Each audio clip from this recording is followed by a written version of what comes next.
guys, and welcome to Sci-Fi-Vision for June 17th. I hope that we get a lot of people being very busy in the chat like we did last night. We had quite a few people, but hopefully you guys will show up and start talking a lot while we're doing this. But what was last night?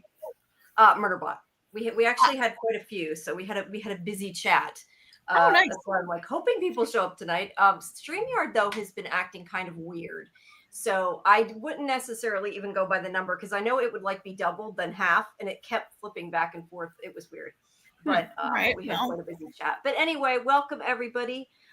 If you haven't, please make sure you take a minute to like the video and subscribe to Sci-Fi-Vision. And I'm going to put, I still can't type while I talk. I'm going to put the Discord link here in the chat. Please make sure if you haven't, I'm trying to pin it, but it hasn't loaded there. Please make sure if you haven't that you join our Discord. You can get a schedule of all our shows and all our watch parties because we do, when we do specific shows, have watch parties for each episode going on.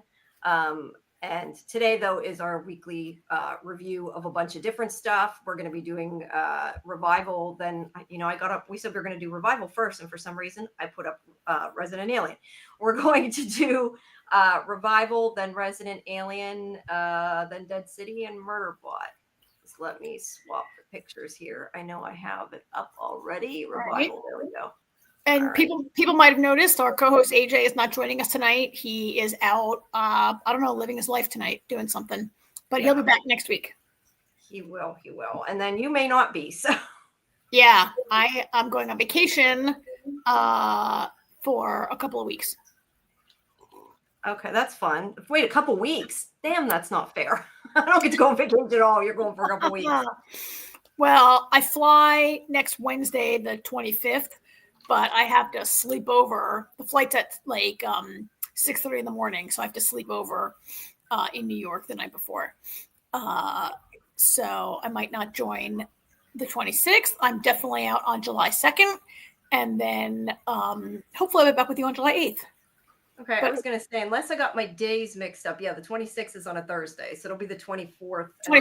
The 24th, I will probably have to miss. I'll be in a last-minute packing panic. I see. The only reason I know is that 26 is my birthday. I'm like, I thought that was a Thursday because I was trying to figure out what live stream I had to do. Not this Thursday, next Thursday is my birthday. Yeah. Anyway, no AJ this week, but he'll be back next week and he'll cover while I'm out. So, anywho, you want to start with Revival? Yeah. So obviously I don't know why I'm not getting the live chat. If you guys chat something and I do not respond and Karen does not respond, just oh wait, there, now it's working. I was gonna say last night the chat was like frozen on my end and in StreamYard because people were apparently were like, are they not reading the chat? And Scarlett said something all of a sudden. I'm like, it wasn't in StreamYard, so I had no clue. But I lost track of what I was saying. Oh, if you missed it and you want to see it, we did do a more detailed breakdown of Revival that is available that I did with Lori, but we are going to review it tonight. You're doing a Revival breakdown show? Yeah. Lori's like, do you want to do this show? And I'm like, okay. And then after I'm like, why did I agree to do another show? Because now I'm doing 5 shows a week. I'm enjoying doing it. Look, as long as I can do it and it doesn't drive me too nuts, I'm enjoying doing it. And I do what night? What night and what time? Revival is Friday nights at 11, and we have a watch party at 10. Yeah, so okay. Well, not as detailed as some of our breakdown shows aren't super detailed now. It's not like when we did From, but we're at least doing some.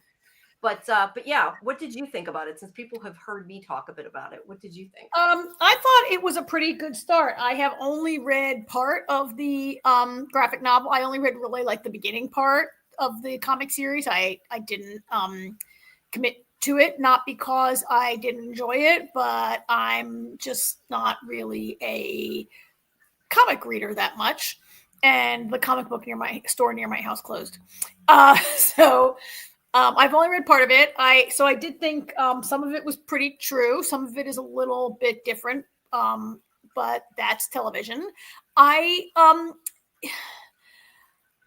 I like Melanie Scrofano. I really liked her in Winona. I was struck by how much this character reminds me of Winona, but that might just be Melanie, right? And the way the actress, like, we haven't seen enough of it for me to really, in the sense that she's law enforcement, irreverent, doesn't want to be where she is, those very broad strokes are similar to Winona Earp, and it's the same actress. So I don't really think the characters as written are that similar. It just kind of, I think maybe it was, now I've only ever seen Melanie Scrofano in one thing, right? Now I've seen her in two things. So anyway. No, I kind of agree. I see a little bit of Winona in it, but I think it's probably Melanie, the way she is as an actress. But because I've been told for this during the interview, which people can find if you go to our video tab, with her and the one who plays her sister. I see kind of Winona, like the smart ass part of Winona in her a lot in this. I feel like as the show goes on, her kind of, I guess, sometimes dry humor, sarcastic humor. Yeah. So that's what I see sometimes, but it's definitely not like Winona. And I think that's maybe why when I was going to watch this, I thought it was going to be a less serious show, a little more silly. Not that Winona was silly, but it had more comedic beats in it than this does.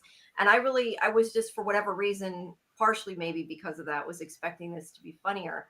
But it's a more serious show. I like that it's a serious show. It definitely gets pretty dark. Yeah. How much have you seen? Yeah, I had to see more of them because of the interviews. So how much of it have you seen? Through 6. So I've seen quite a few. I had the screeners and I watched 0 of them.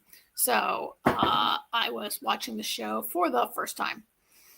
I've watched this episode. I had rewatched it the other night for our rewatch, so I should be at least fresher on this than I am on some of the other things. But yeah, I have not read the comics, obviously, so I have no clue if it's anything like the comics. I know you said you started to read it, but yeah, I mean, I assume that the pilot especially is probably similar, because usually, with that kind of setup, I would think it would have to be.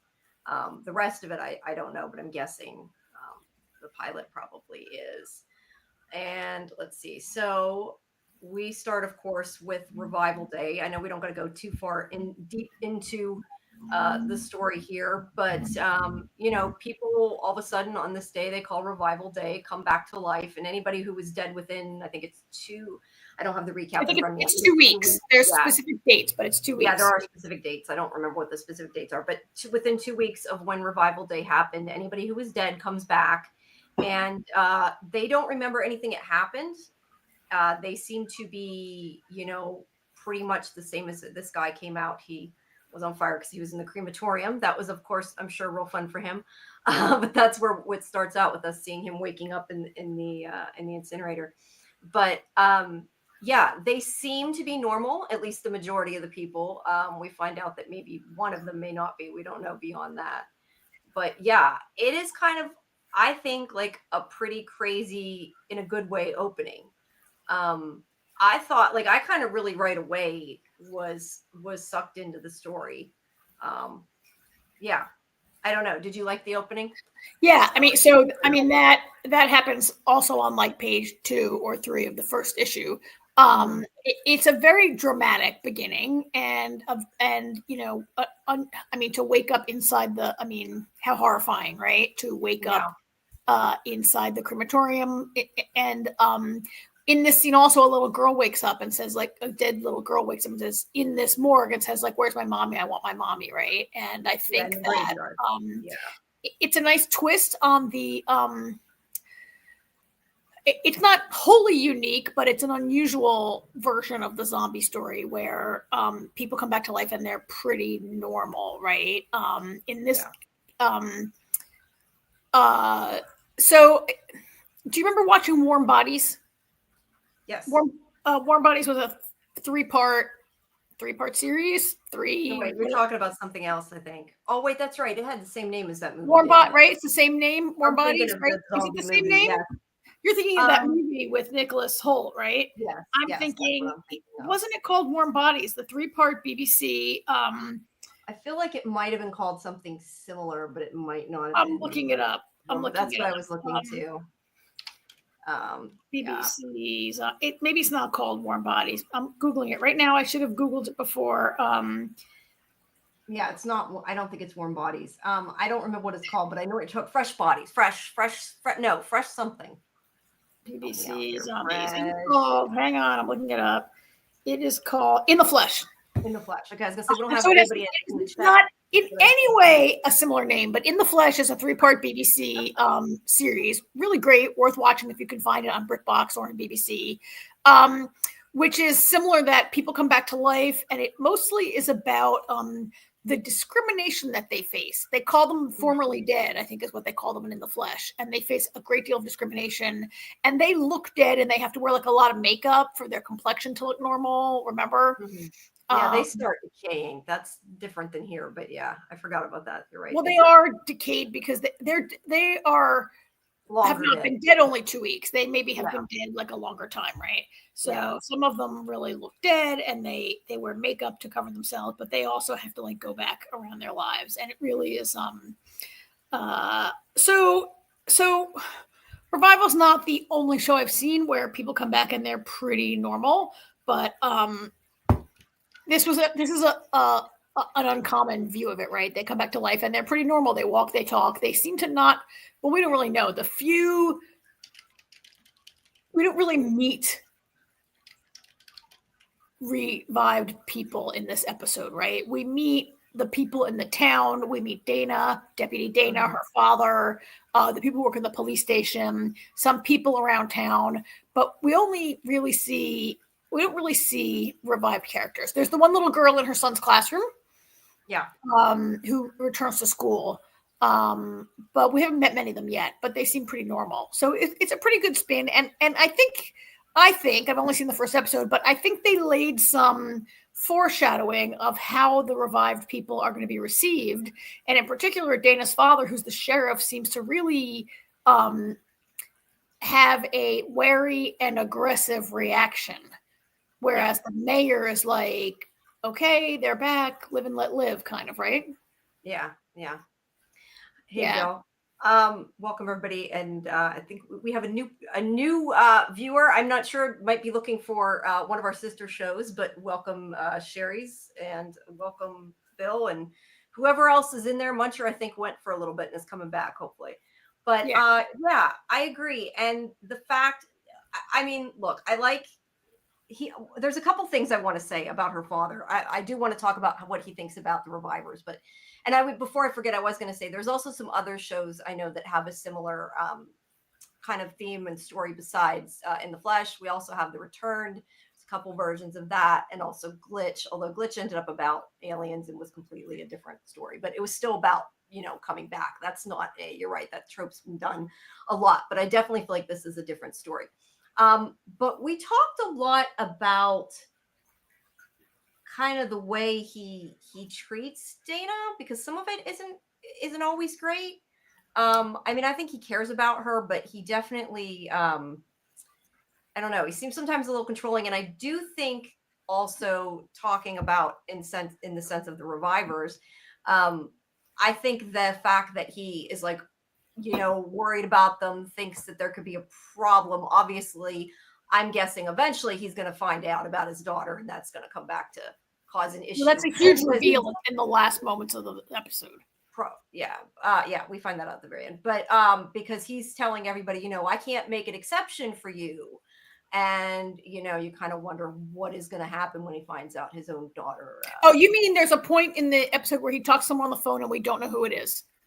Right. No, I was just saying in general, because you were saying about how he was against the revivers and was, where the mayor was kind of the opposite. I'm just saying eventually I'm assuming he's going to find out about his daughter and his daughter. I don't know that I would say he's against the revivers. He's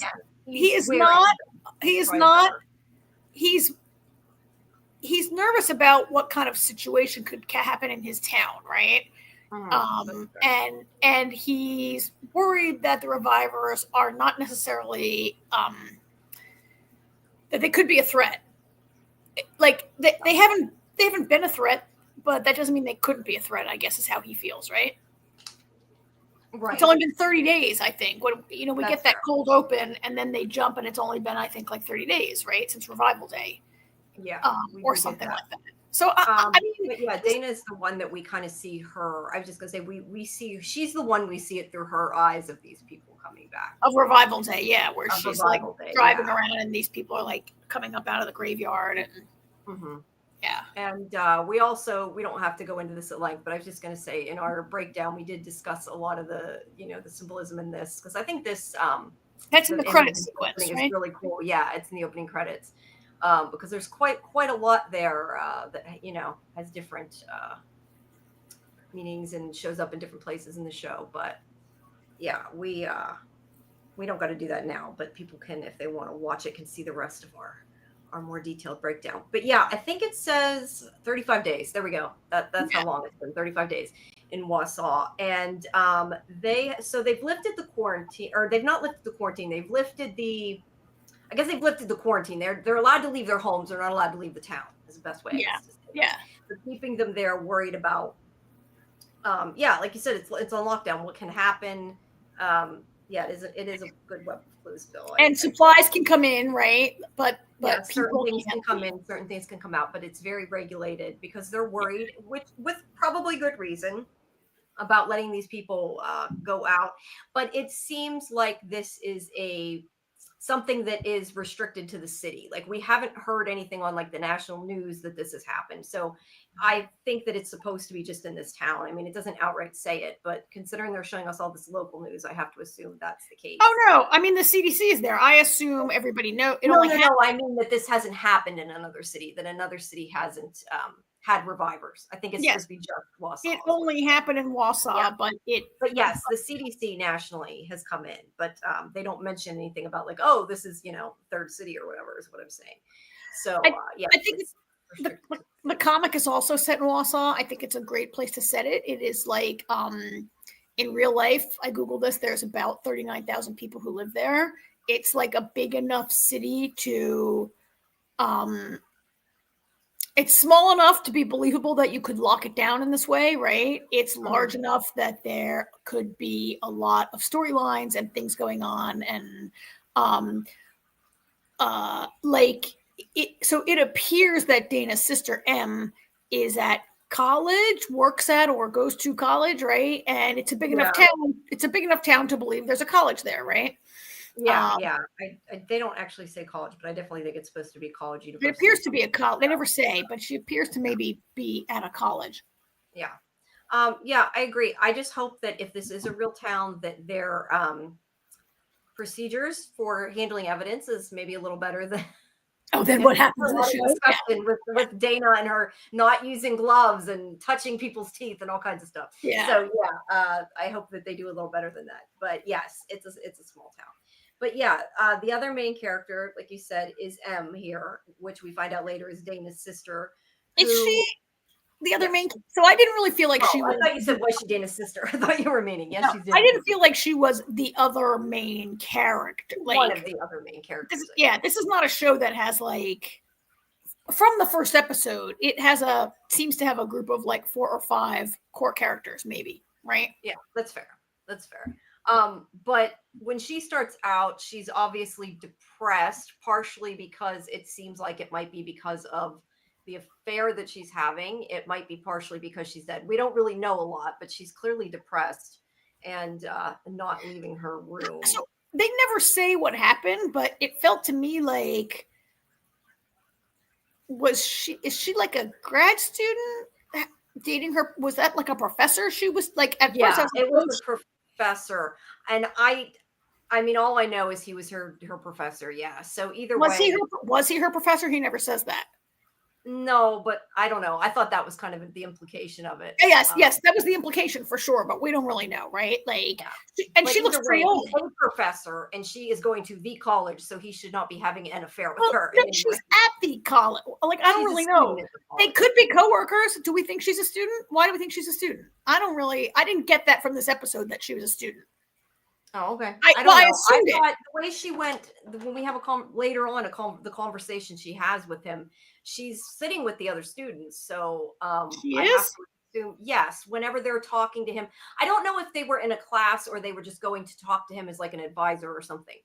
But she was sitting with them, and then she gets up and tries to talk to him before he leaves. Yeah, we'll get to that when I get to that picture. I don't remember that. Thank you. Yeah, so I'll the implication is that she's a student in his class, and most colleges I have definitely think she's supposed to be a student.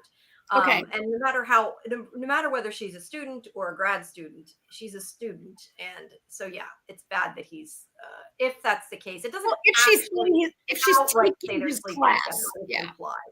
It's implied that she's having that she has been. I mean, dating. Is it an affair? She's been like involved with whatever. She's been involved with a professor whose class she's taking. Yes, and he has not been answering her calls, so she's a little upset. But we'll get to that. Let's first, not that we're going to go through everything. I want to go through the important parts. Sure. Okay, so this is where Dana first meets Ibrahim. I don't know if I ever say his name right. Ibrahim, I think it's. I think that's his name. Yeah. Yeah, but they are fooling around in the car, and she gets called, and this is where it's kind of like I was saying. Her father is a little not very respective of her space and her privacy, because he's always I mean, granted, he is her boss. I'm not saying he doesn't have a right to call she's her, a deputy, and he has no reason to believe that she's having sex with a stranger in her car at that moment. That's a good point. But he's a little demanding at times. But yeah, he calls her, makes her go out to check on a horse and talk to the person that found the horse. So she kicks him out of the car and she goes off. And this is where she talks to, and I tried to open my recap and I couldn't get it open. So I don't remember that guy's name. It doesn't matter. The tracksuit guy. Yeah, the guy she talks to, this guy who has found the horse, and they look at there's a dead horse, and there is somewhere here, I have a picture, or at least I did. I thought I had it the other night. I don't know. Sometimes these act weird, but there's maybe I didn't take it because it was a dead animal. That's also possible. There is a dead animal that has been caught in a trap near the horse, and the horse is bloody, like it's been bitten potentially, and she finds human teeth in the snow. Again, no gloves. This is what we discussed at length the other night.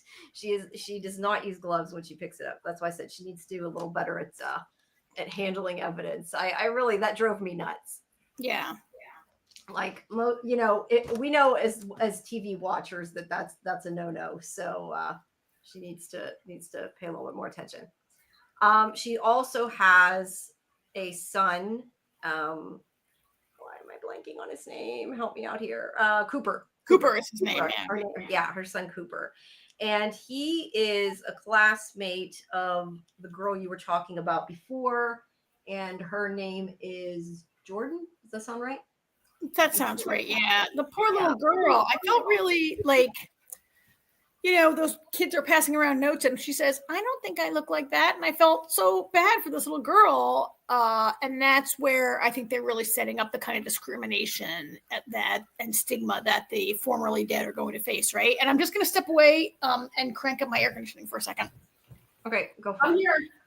But yeah, they are not treating her very well. And you're right. This is the first sign of people being mistreated. Kids are mean, right? But kids are mean. But yes, I believe that is kind of where the show is probably going to go eventually, not just with the kids, but with the adults. I mean, that's, I think, what the idea is. But he's nice to the girl and doesn't care. So Cooper's a good kid. But back at the station, we have this woman.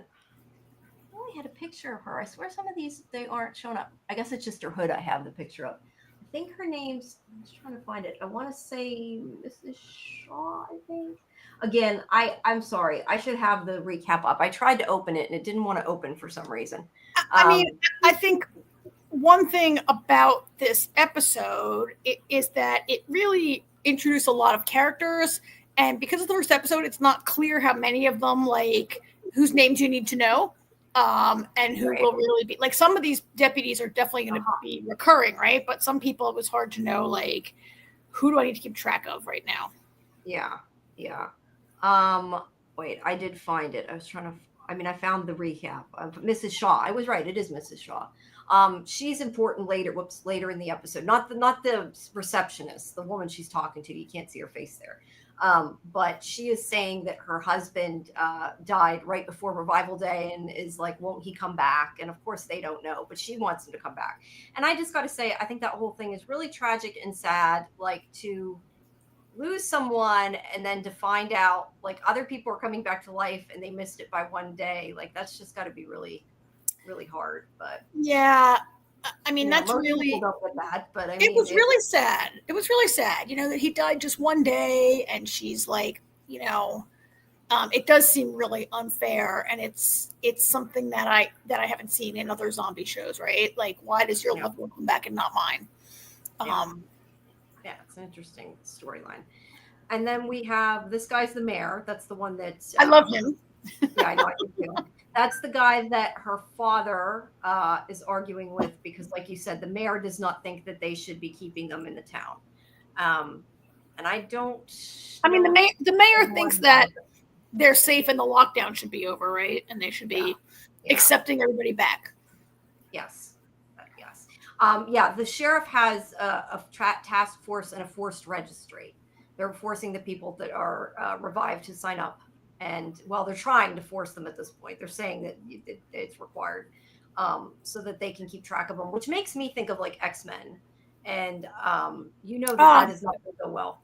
Right, some of the mutants, yeah. But they're arguing about that. So that is what their contention is. And then we have Dana comes in when he leaves, and Ibrahim is there, and that's when we find out that this is really awkward. Again, though, like I'm talking about like him being a little extra. Like he outright asks her if she's sleeping with him, and it's not that she should be sleeping with somebody she's going to work with, granted, but she didn't know that at the time, and it's none of his business. Okay, but they were acting so weird, and he's the boss, and it is his business if his officer is sleeping with someone who's like, it is his business. Yeah, but they weren't working together yet. I mean, I feel like if she continued to sleep with them, it would be an issue. But okay, but they're going to be. I'll hear you out for the rest of the episode. But it sounds to me it feels like you guys were a little hard on the father. He's gruff. I think we were a little hard on him. I'll give you that. But I kind of question, like, if you walked into an office and you acted awkward around somebody, and your boss said, "Are you sleeping with that guy?"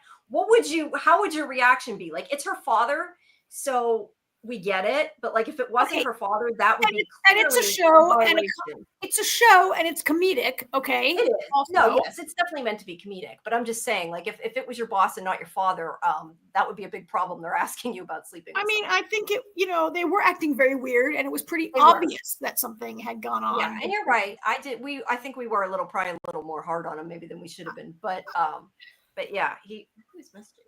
I mean, he's gruff and he's abrupt, and he, I mean, this is like the fourth time you've said that her father is mean and not mean, inappropriate. I didn't say he was mean. I said that he is a little I don't want to say overprotective. He hovers a little bit. He's a little extra. That's what I said. I think he's a good father. I mean, he's a good guy. I think he cares about her, but I think some of the things he does is maybe not fair or a little inappropriate. Yeah, I guess. I don't know. That's the way I took it. We also don't know anything about their relationship prior to this date that has given him reason to think.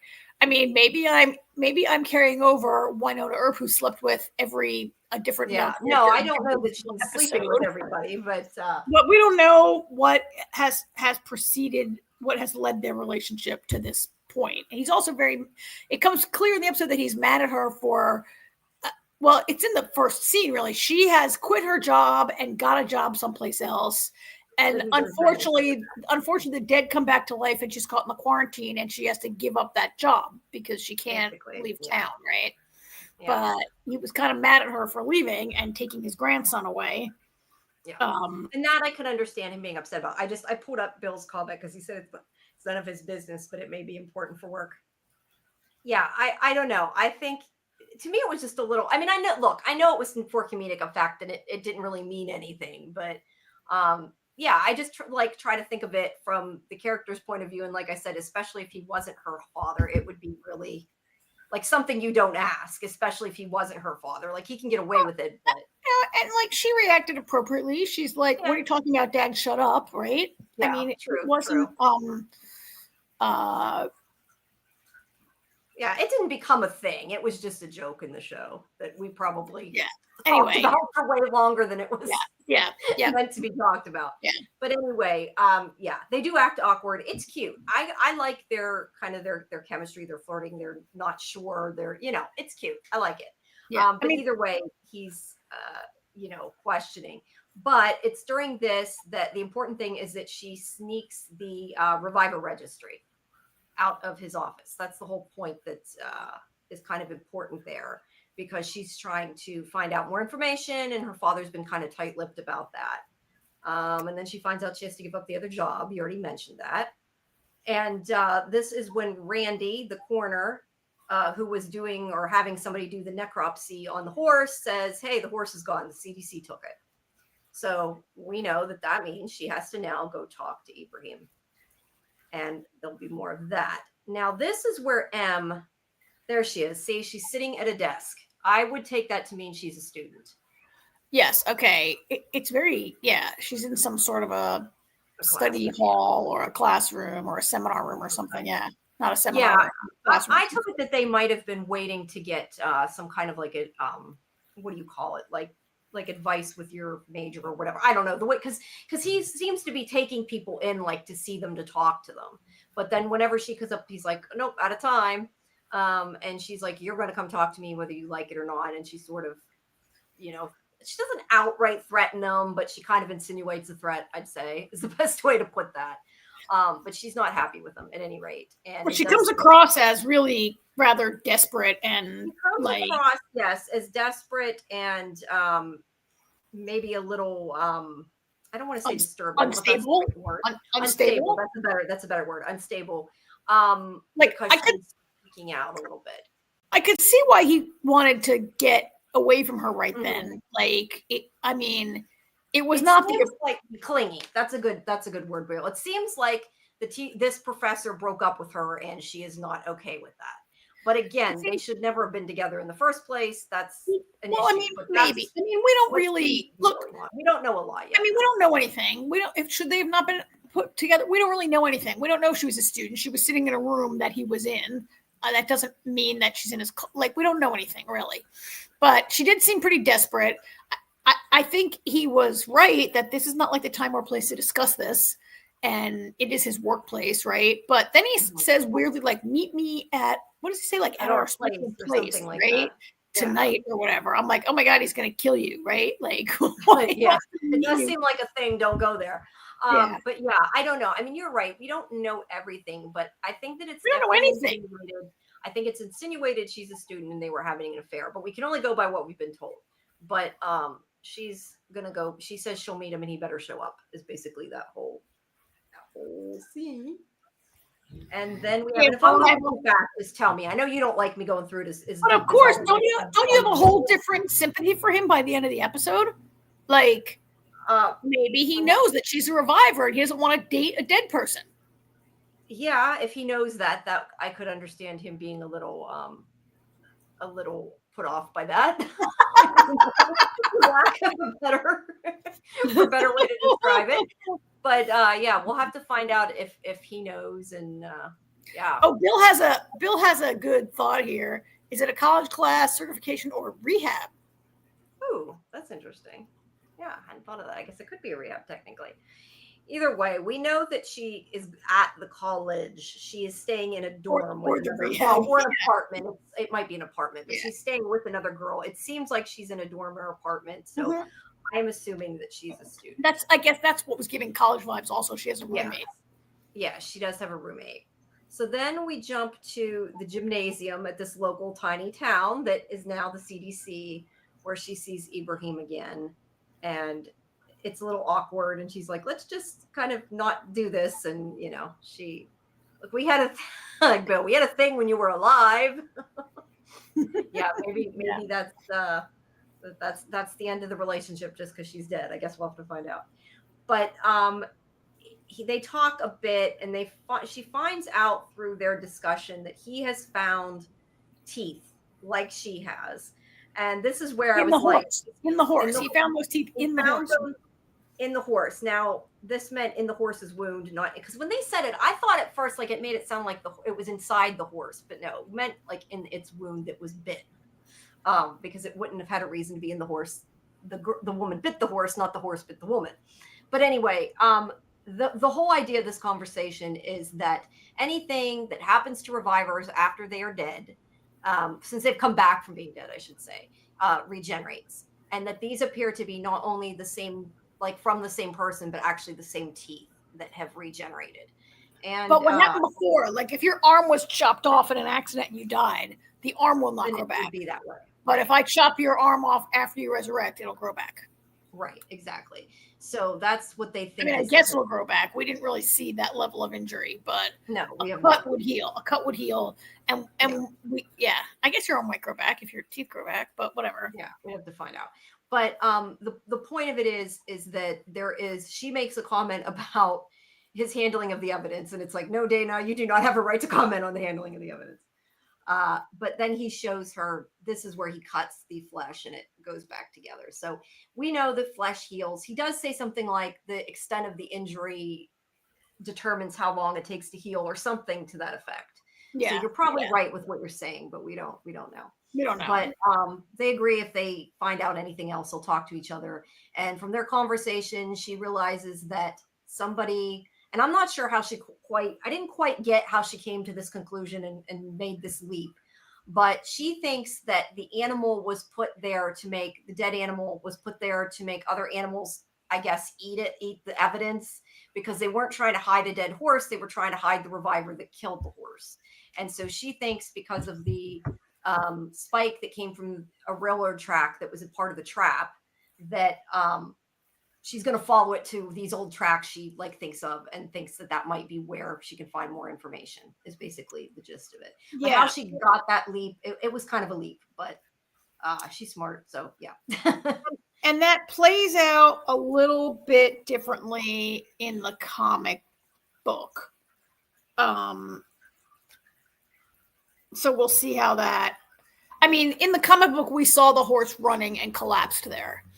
Okay. Well, we saw how the horse died. Now, that doesn't still mean that somebody didn't drag the horse there for animals to come and eat it to hide the evidence of, right? But either way, I'd prefer not to see the horse die, so I'm okay with that. Yeah.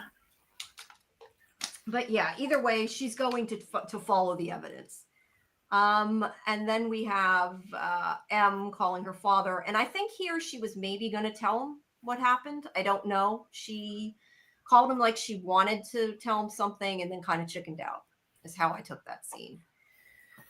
But we don't really know. She didn't tell him. And I mean, the father's like, we haven't talked to you. I haven't talked to you. Like, where have you been? He says something like, so he says, we had an agreement, right? He says something like, we had an agreement, and it shouldn't be, says something about like she promised that she'd call him and she shouldn't be out like that because of her condition or something to that effect. Yeah, he says you can't go running around like that with your condition. And then we don't really learn what any of that is yet. Like, what is her condition? Now, by the end of the episode, it kind of makes me wonder, like, by the end of the episode, I was like, oh, does he know she's dead? Yeah, I don't know, but she's a reviver. Well, I do know, but I can't tell you that. Like, I don't know. I do know. Or was it whatever her condition was that caused her to die? Yeah. Within the time frame. We don't know. Yeah, we don't know. It was something, I took it, and I don't know, but especially because of a comment Dana later says, I took it that whatever this condition was something before she died. But you're right. It could be her death, I guess, if he means that. I thought the way he said it made it sound like she was pregnant. I didn't at this point think that was the case. And I don't think that's the case, but it did sound like it the way he said it. Oh, that's interesting. I didn't think of that. I was thinking that was what I automatically thought, because a lot of times in TV, they talk about it like that. You shouldn't be doing that because of your delicate condition. Yeah. I was thinking disease, or I mean, it does speak to rehab also. Like he said you shouldn't be running wild in your condition, and like a newly sober person, right? Problem. Yeah, it could be. That's true too. It could be that. But person shouldn't be out running around. Mm-hmm. But we really have no idea. Dana makes a comment later too about she shouldn't be on the bench out, at night or whatever because of whatever this is. Because it's January in Wisconsin and you shouldn't sleep outdoors. Maybe Yeah, but why I more took it that it was dangerous, but yeah. it is I think dangerous. either way, it's bad to be out, in the middle of nowhere, sleeping on a bench like that. Granted, they're in the middle of a little town, they're not in a city, but yeah, I I still mean, don't know that I would want to be out like that late at night, alone, a young woman. Probably not the smartest idea, but she's yeah, fine. But yeah. then again, she's dead, so what are they going to do, She right? says to her, "Can we? Let's talk about how you've chosen to um, assume a homeless lifestyle or assume Yeah, right." and she doesn't. She makes that joke about bindles, and she's like, "What are you talking about?" She has no clue what Dana's Yeah, talking about. yeah. Bill said, "I thought pregnancy or psych issues or addiction." Yeah, yeah, something's going on that her and her father know about. So then we get this scene, and you don't walk past an axe and leave it there. I think that was my biggest takeaway from this scene. Like, why do you walk past and not pick up the axe? This is like a bad murder scene waiting to happen. But she's going to see this guy, and I Dana's don't going. know what I Yeah. don't know that I have his name. But anyway, this guy is somebody who was on the registry that had been in prison that died in prison. And so she thinks, well, he could be guilty because of, that makes her suspect him. But also where he's at, she thinks that maybe he killed the horse because he was making traps, I guess. And he gets his arm caught in one of these traps, and it heals. But yeah, And she takes him away.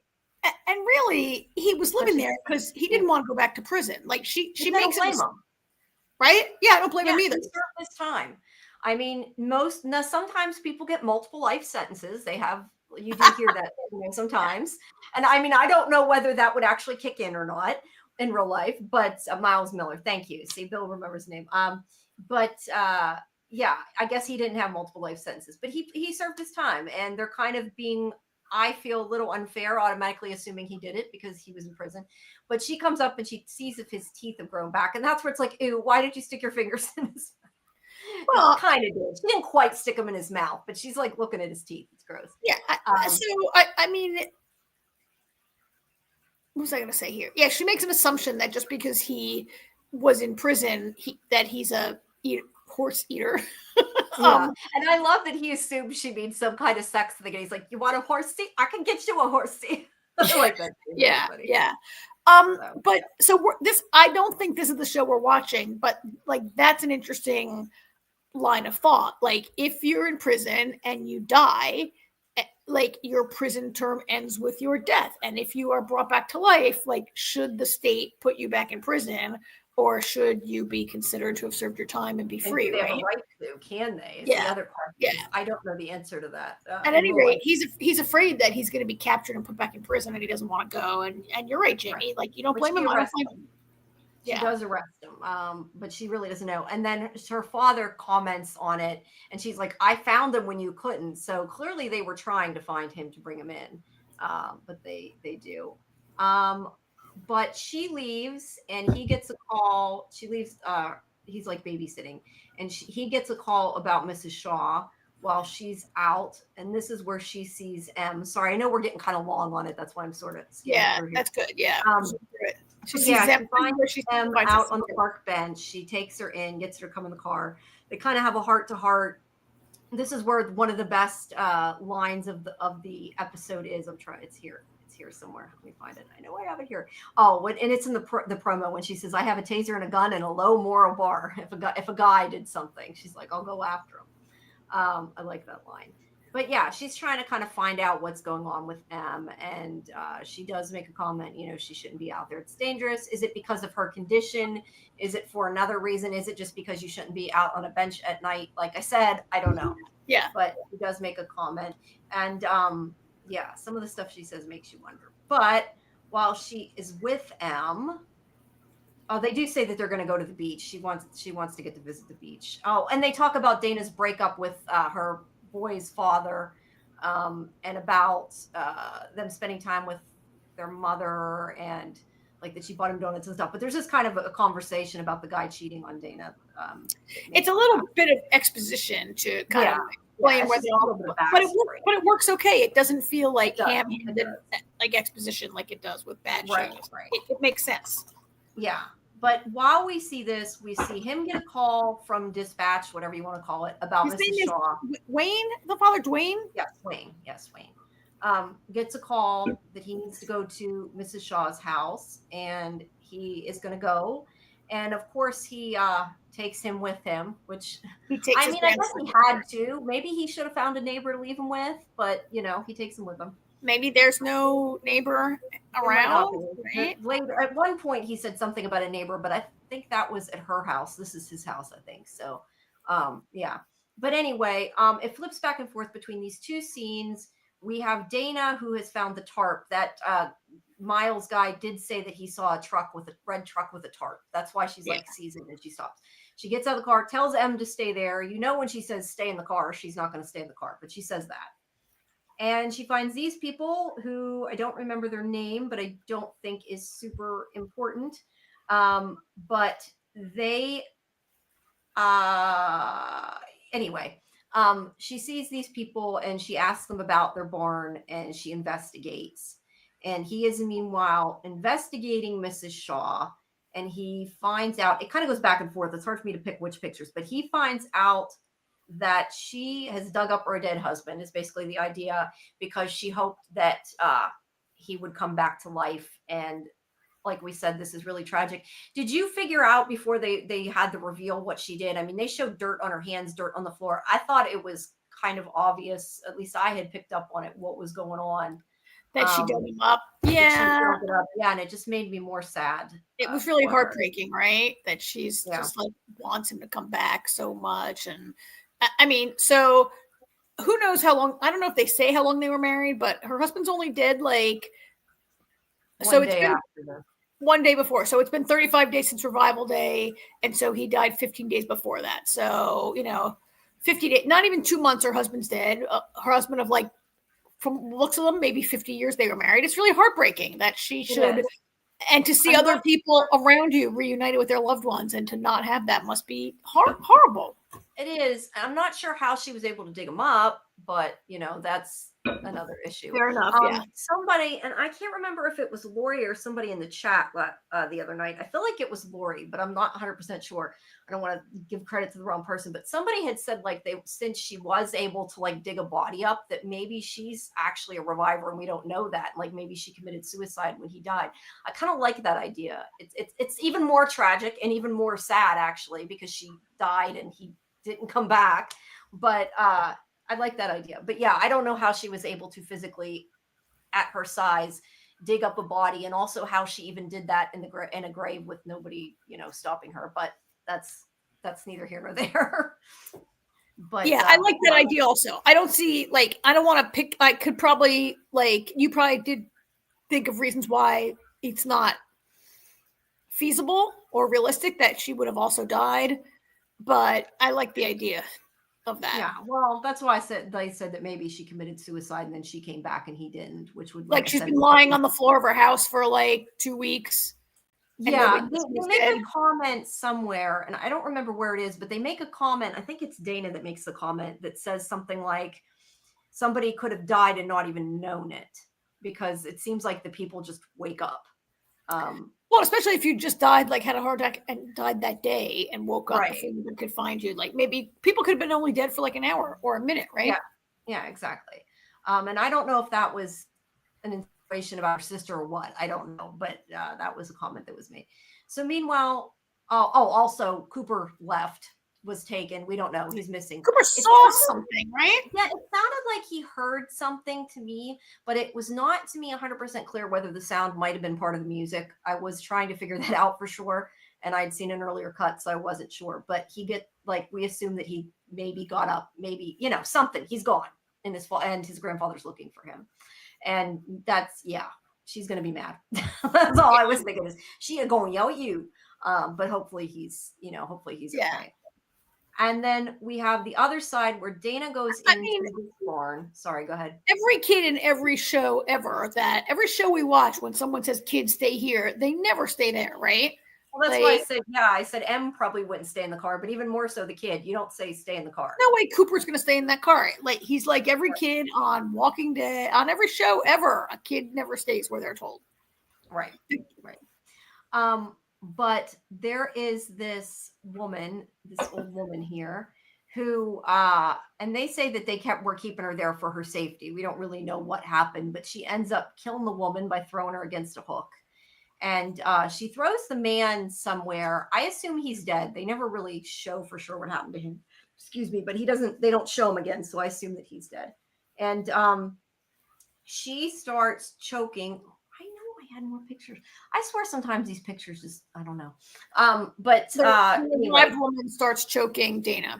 The woman starts choking Dana, and she does make a comment too about her teeth falling out and they keep growing back because she's pulling them out, which was gross.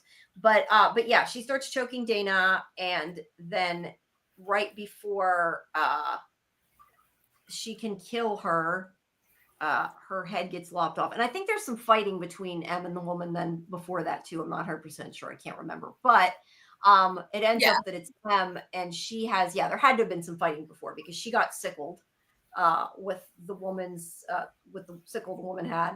And she's got a big gash in her stomach, which as she's standing there, it heals. And she's like, don't tell Dad. And that's why the episode is titled that, and is where we end up, that her sister is dead.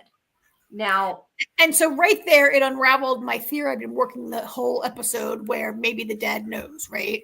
Because the dad can't know she's revived if she says, don't tell Dad. So her condition was something else. Yes, I would assume so. I do want to say, I thought, and I wanted to get your opinion, what you thought. Especially from the previews, I remember thinking this before I even watched it. But I thought, and I think most people thought, that she was dead way before they revealed it. I thought that it was pretty obvious that was supposed to be what was going on. So I don't know. Did you think that, or were you waiting to see, or how did you feel about that? I mean, I have read the comic book far enough to know, but but I don't know what they were going to do with the show. I did not feel that it was really obvious at the beginning that she was already dead. It might have grown, so not from the first scene, not from the boyfriend breaking up scene. I think it maybe came on later on, particularly when she's in the car with Dana and she's so melancholy about their past and their broken home or whatever, and how we never got the chance to do whatever. Like, that maybe was more obvious, but I think initially they did an okay job of playing her as just the problem sister. Yeah. No, I don't know. I just kind of suspected it from pretty early on. And I think the promos to me made it seem like that right away. And they didn't outright say it. And I know it was embargoed, but I thought it was pretty well. I don't know. Maybe I'm just good at guessing, but to me, I thought that right away. So what did you think about this violent woman in this scene? I had a couple thoughts about what could be going on with her. Very creepy. And I was trying to see, I know I had a picture somewhere, but I can't. Maybe it was before her father, because it was in between. But I had a picture of when she there it is. When she finds the teeth and you can see her behind her coming down like from the rafters. That was creepy. But now the farmer woman, Mrs. Farmer, she says things like, she didn't mean it. She doesn't mean it. Let me talk to her. Right? She is like trying to talk Dana down from assuming a posture of violence. And they had, was she restrained? She wasn't really restrained, right? In the comic book, I think she was just locked in the comic, she's restrained pretty hard at one point. There are a couple, I mean, okay, you've seen farther, but when you saw this episode, what did you think was up with that one? Like, when throughout the episode, the revived are positioned as like really normal and not a threat. Yeah. And then this woman is definitely threatening. And I don't know what you thought was going on here. Yeah, I definitely don't know about the violence, but I mean, I thought maybe she had Alzheimer's or something like that. Yes, I didn't want to say it. Yeah, I was hoping you would go there. We had talked about that. That would have been my guess. I don't know. I mean, have you seen that ad on TV that's like, oh, when my mom first got dementia? Violent. Yeah, but that's a little. Violent, this is a little beyond that violence, I think. But yes. Yeah, but like, that was kind of what I thought. Maybe particularly with the daughter-in-law saying she doesn't mean it. It's not her fault.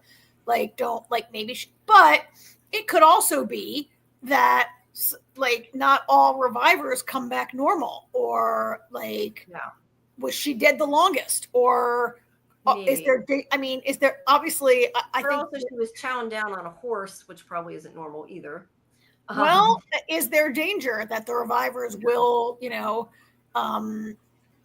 crave flesh or crave dead flesh because that horse was dead when the person tried to eat it, right? Or first of all, there's no way I think that human teeth could ever tear through horse flesh. Or pet a horse, its skin is so tough. I mean, it's got a pelt. Yeah, you couldn't. I agree. Yeah. I mean, they make like horsehide out of it. They make like baseballs out of horsehide, but whatever. I thought maybe she had some kind of dementia and that is why she became violent, or could there be more going on with the revivers? And this would be ammo for people like Dana's father, whose main position is one of caution, right? Yeah. Well, yeah, I definitely think that this is could end up being, like you said, ammo and a reason that they would be scared of them and everything. I think that's pretty likely. But yeah. So we know. Yeah, sorry, I was just gonna say she stopped her, and hopefully, find out. I thought that scene could have maybe packed a little more punch if those characters had been introduced in some way before, like Dana just rolls up on these people we've never seen before, and I thought maybe it didn't. Their protest that she doesn't mean it, like was she their mother? Like we never really learned anything about this woman. I think they said something. I think she was either like the woman's mother or her mother-in-law was the guy's, but at least that was what I don't know if they said it or I just inferred it, but I think it didn't pack as much punch as it maybe could. So I got to lean on this pillow because my back is hurting me. Yeah, and maybe it's an intro episode and so many characters introduced that it's hard to really know any of them or know, right? So it didn't. There is a lot going on. I mean, I think it was good though for a premiere. I think a lot happened, and like I would have when I watched this, like I think maybe it would be nice to have 2 episodes like as a premiere, but you didn't necessarily need it. Like I feel like it did a good job introducing everything. Yes, there's a lot going on, but it made me want to know the people. I'm not a believer in a double episode in the age of 10 episode seasons. When we had 22 episodes, yes, give me a double. When we have 10, I don't know. But yeah, so I liked it enough. Like I will watch another. I want to watch another. I wasn't like, oh my God, I have to watch more of this show, right? And I think sci-fi, it's been a long time since we saw a proper drama on sci-fi. Like they lean towards this comedy a lot, and we'll see how this does with that comedy that they like to have, right? Like it worked in Winona. That's why I said this isn't really. I would definitely not put this in a comedy category like Winona. And yet there's quite a bit of comedy in this. There's some one-liners, but I would definitely, as the show goes on, I mean, I think that's okay to say, I would consider it more drama. I do not. All right, good. I wouldn't. I'm just telling you my opinion. Like I wouldn't categorize it as comedy. Yes, there are a couple funny lines here and there, but overall, I think it's more dramatic and dark. Okay, that's cool. We'll see. All right.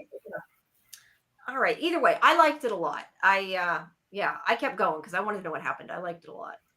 You cannot possibly. You're not capable of stopping. I'm a binger. I'm a binger. Stop. You can't stop. You're like. You're not wrong. But for people, I just did want to say though, like I had mentioned earlier, for people who want to see it, if you go to Sci-Fi-Vision on our video tab, the interview with Melanie and Rami here is up, and I have some more. Is it Rami or Romy, the girl who plays this? You know what? Now that I said that, I'd have to go back and listen to it. Maybe it's Romy. That sounds better. I don't know. I forget, and that's bad. I should remember, but my brain never. I think her name is Romy. Late at night. Sleep. That's probably right. Romy sounds better.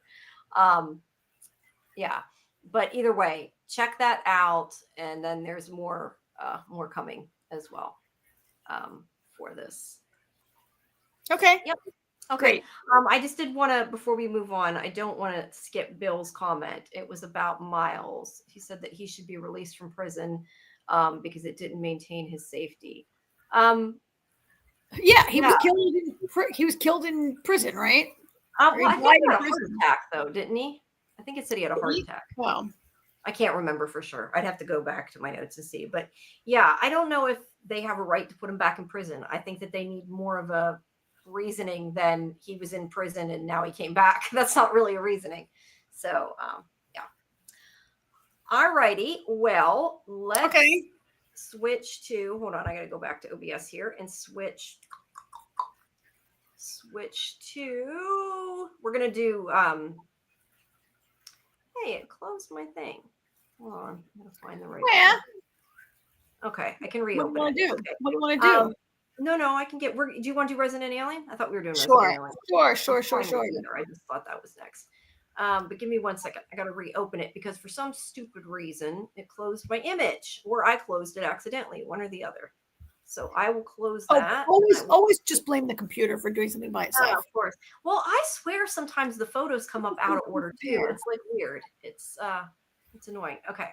So I need to switch this to Resident Alien. That is not Resident Alien. That is because I have something over top of it. That's your desktop, girl. That's your desktop. I noticed that. Thank you for that. There we go. There's the picture. Okay.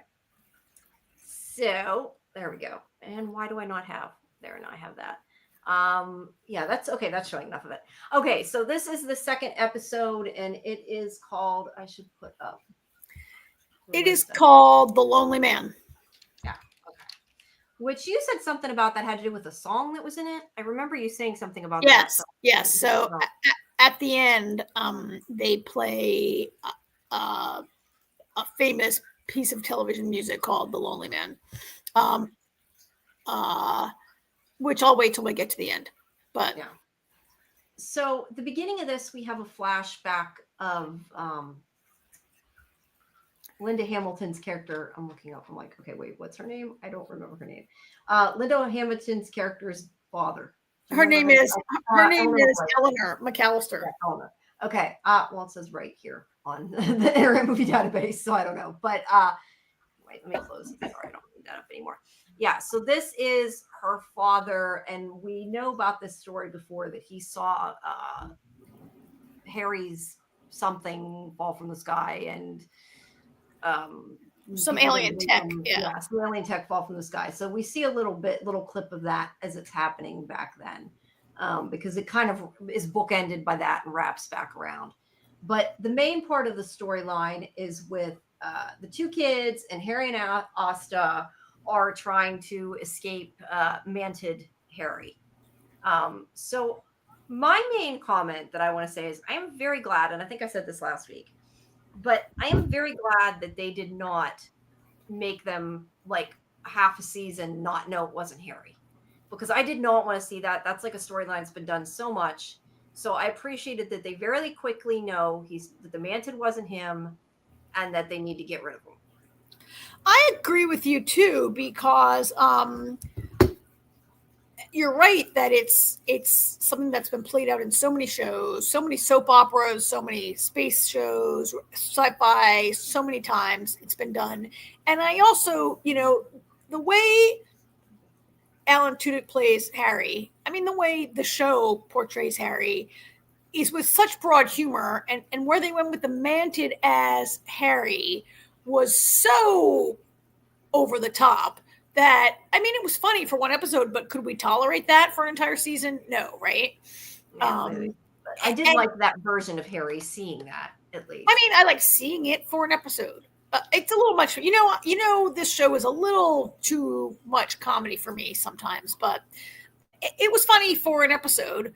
But yeah, I don't want to see that play out. And it also makes you think, like, how dumb can Asta be and other people be to not like see that Harry has changed, right?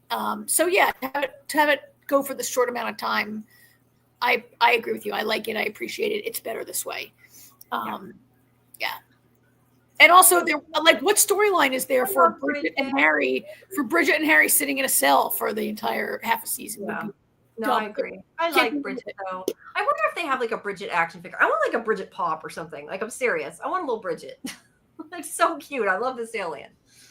Really, But I'm more partial to Baby Yoda, but well, I haven't seen that yet. they're But yes, similar. They're Baby Yoda is similar. very cute too. They're puppets with giant eyes and little mouths and green skin. Yeah. I happen to get it when its eyes are closed, but I do like Bridget. I do like Bridget too.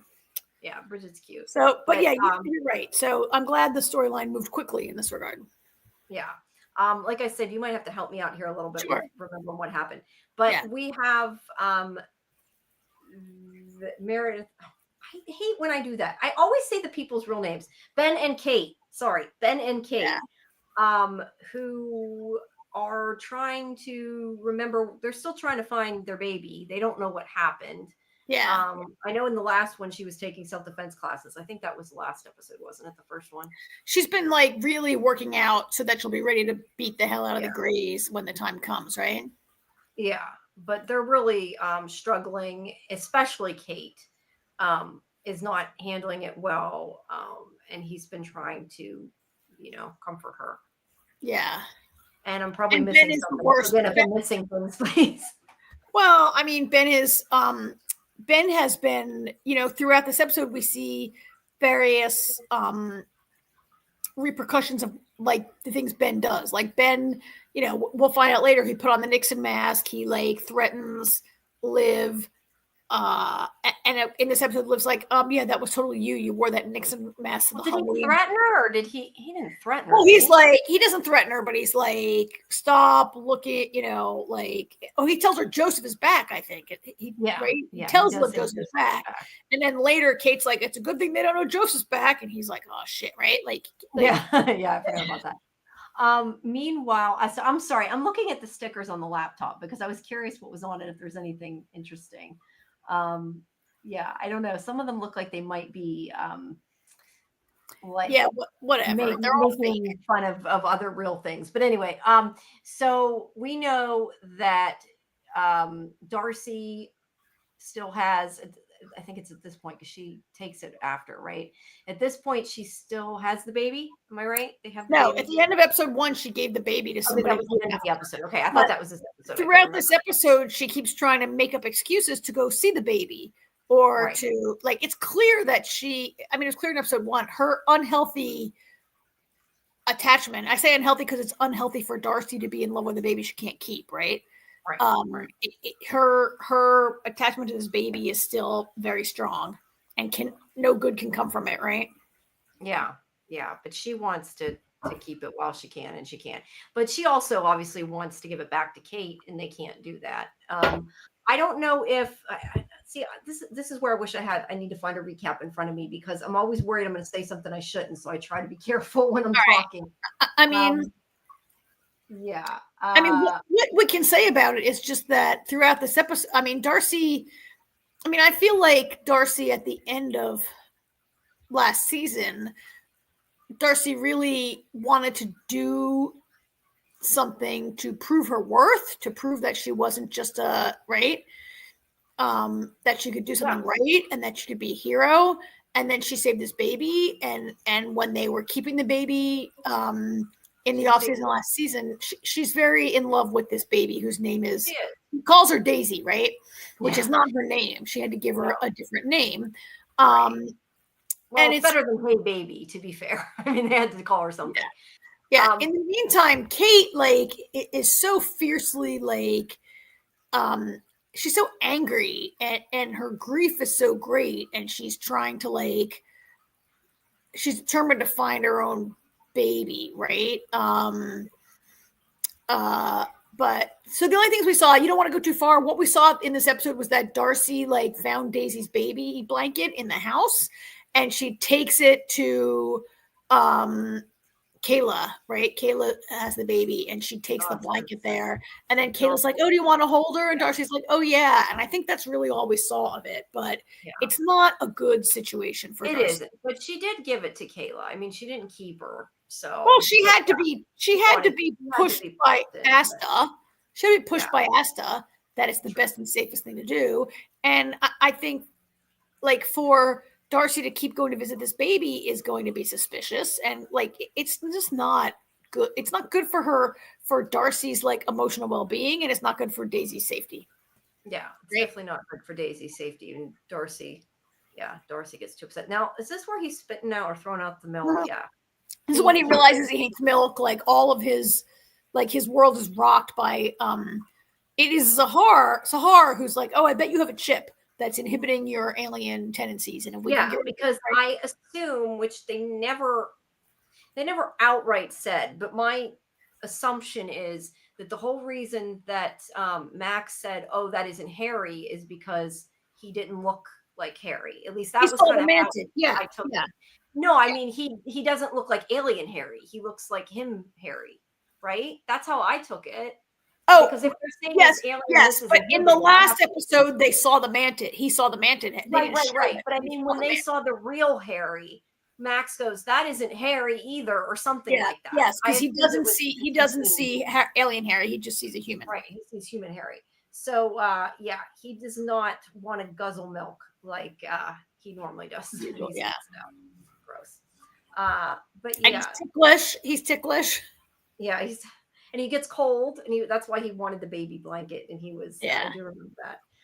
But yeah, Darcy or Asta's trying to, help Darcy, but I mean, she did the right thing in the end. She didn't fight her, at least, but I do think that they don't want the Greys to find out about the baby. It is best that the baby is not with them, because you would look to the closest people, I would think, to Kate if you thought Kate took it, so it would make sense. Well, I mean, yeah. They know Kate didn't take it. We saw them interrogate Kate, where she's like, she's sitting on the bed in a trance, and she's like, I don't know where she is, and that is caught on film by the camera in the house, right? Like right. He has been questioned by the Greys, right? But I'm just saying, like, I think the next place she would go is maybe to people who were like close to them. Like maybe the Greys are kind of stupid, because why wouldn't they go to the people that were on their ship where the baby was? Yeah, is obviously who took the baby, right? So it has to be Darcy, Asta, and Harry. Yeah, Harry, Bridget. Kate was there, but not not in that situation. I mean, it's obvious who took the baby. It has to be one of those people that was up there, right? Yeah. No, I totally agree. All right, so Bruce could be a suspect. Bruce could be a suspect. I don't remember why he walked into the room naked, but there you go. Oh, because he can't. He's trying to inspect some part of his body, and he can't bend his body or something. Yeah, I remember that. Yeah, but I love this reaction. No, we don't want to see that. So that was funny. But yeah, he gets cold now. That's why I said he had the baby. He never got cold before. Yeah, he's not used to that. So Asta is at the hospital working when Joseph comes in, and he proposes to her, right? I forget what he says. Yeah, he brings this little high school violinist guy, and he proposes to her. Yeah. And she says, "No, get out of here," and he continues to push it and push it. Yes. Like they had sex. To her, it was a one-night stand, and he thinks that he's in love with her, and he's not even all human. But do you think it was a night stand? I think it happened more than once.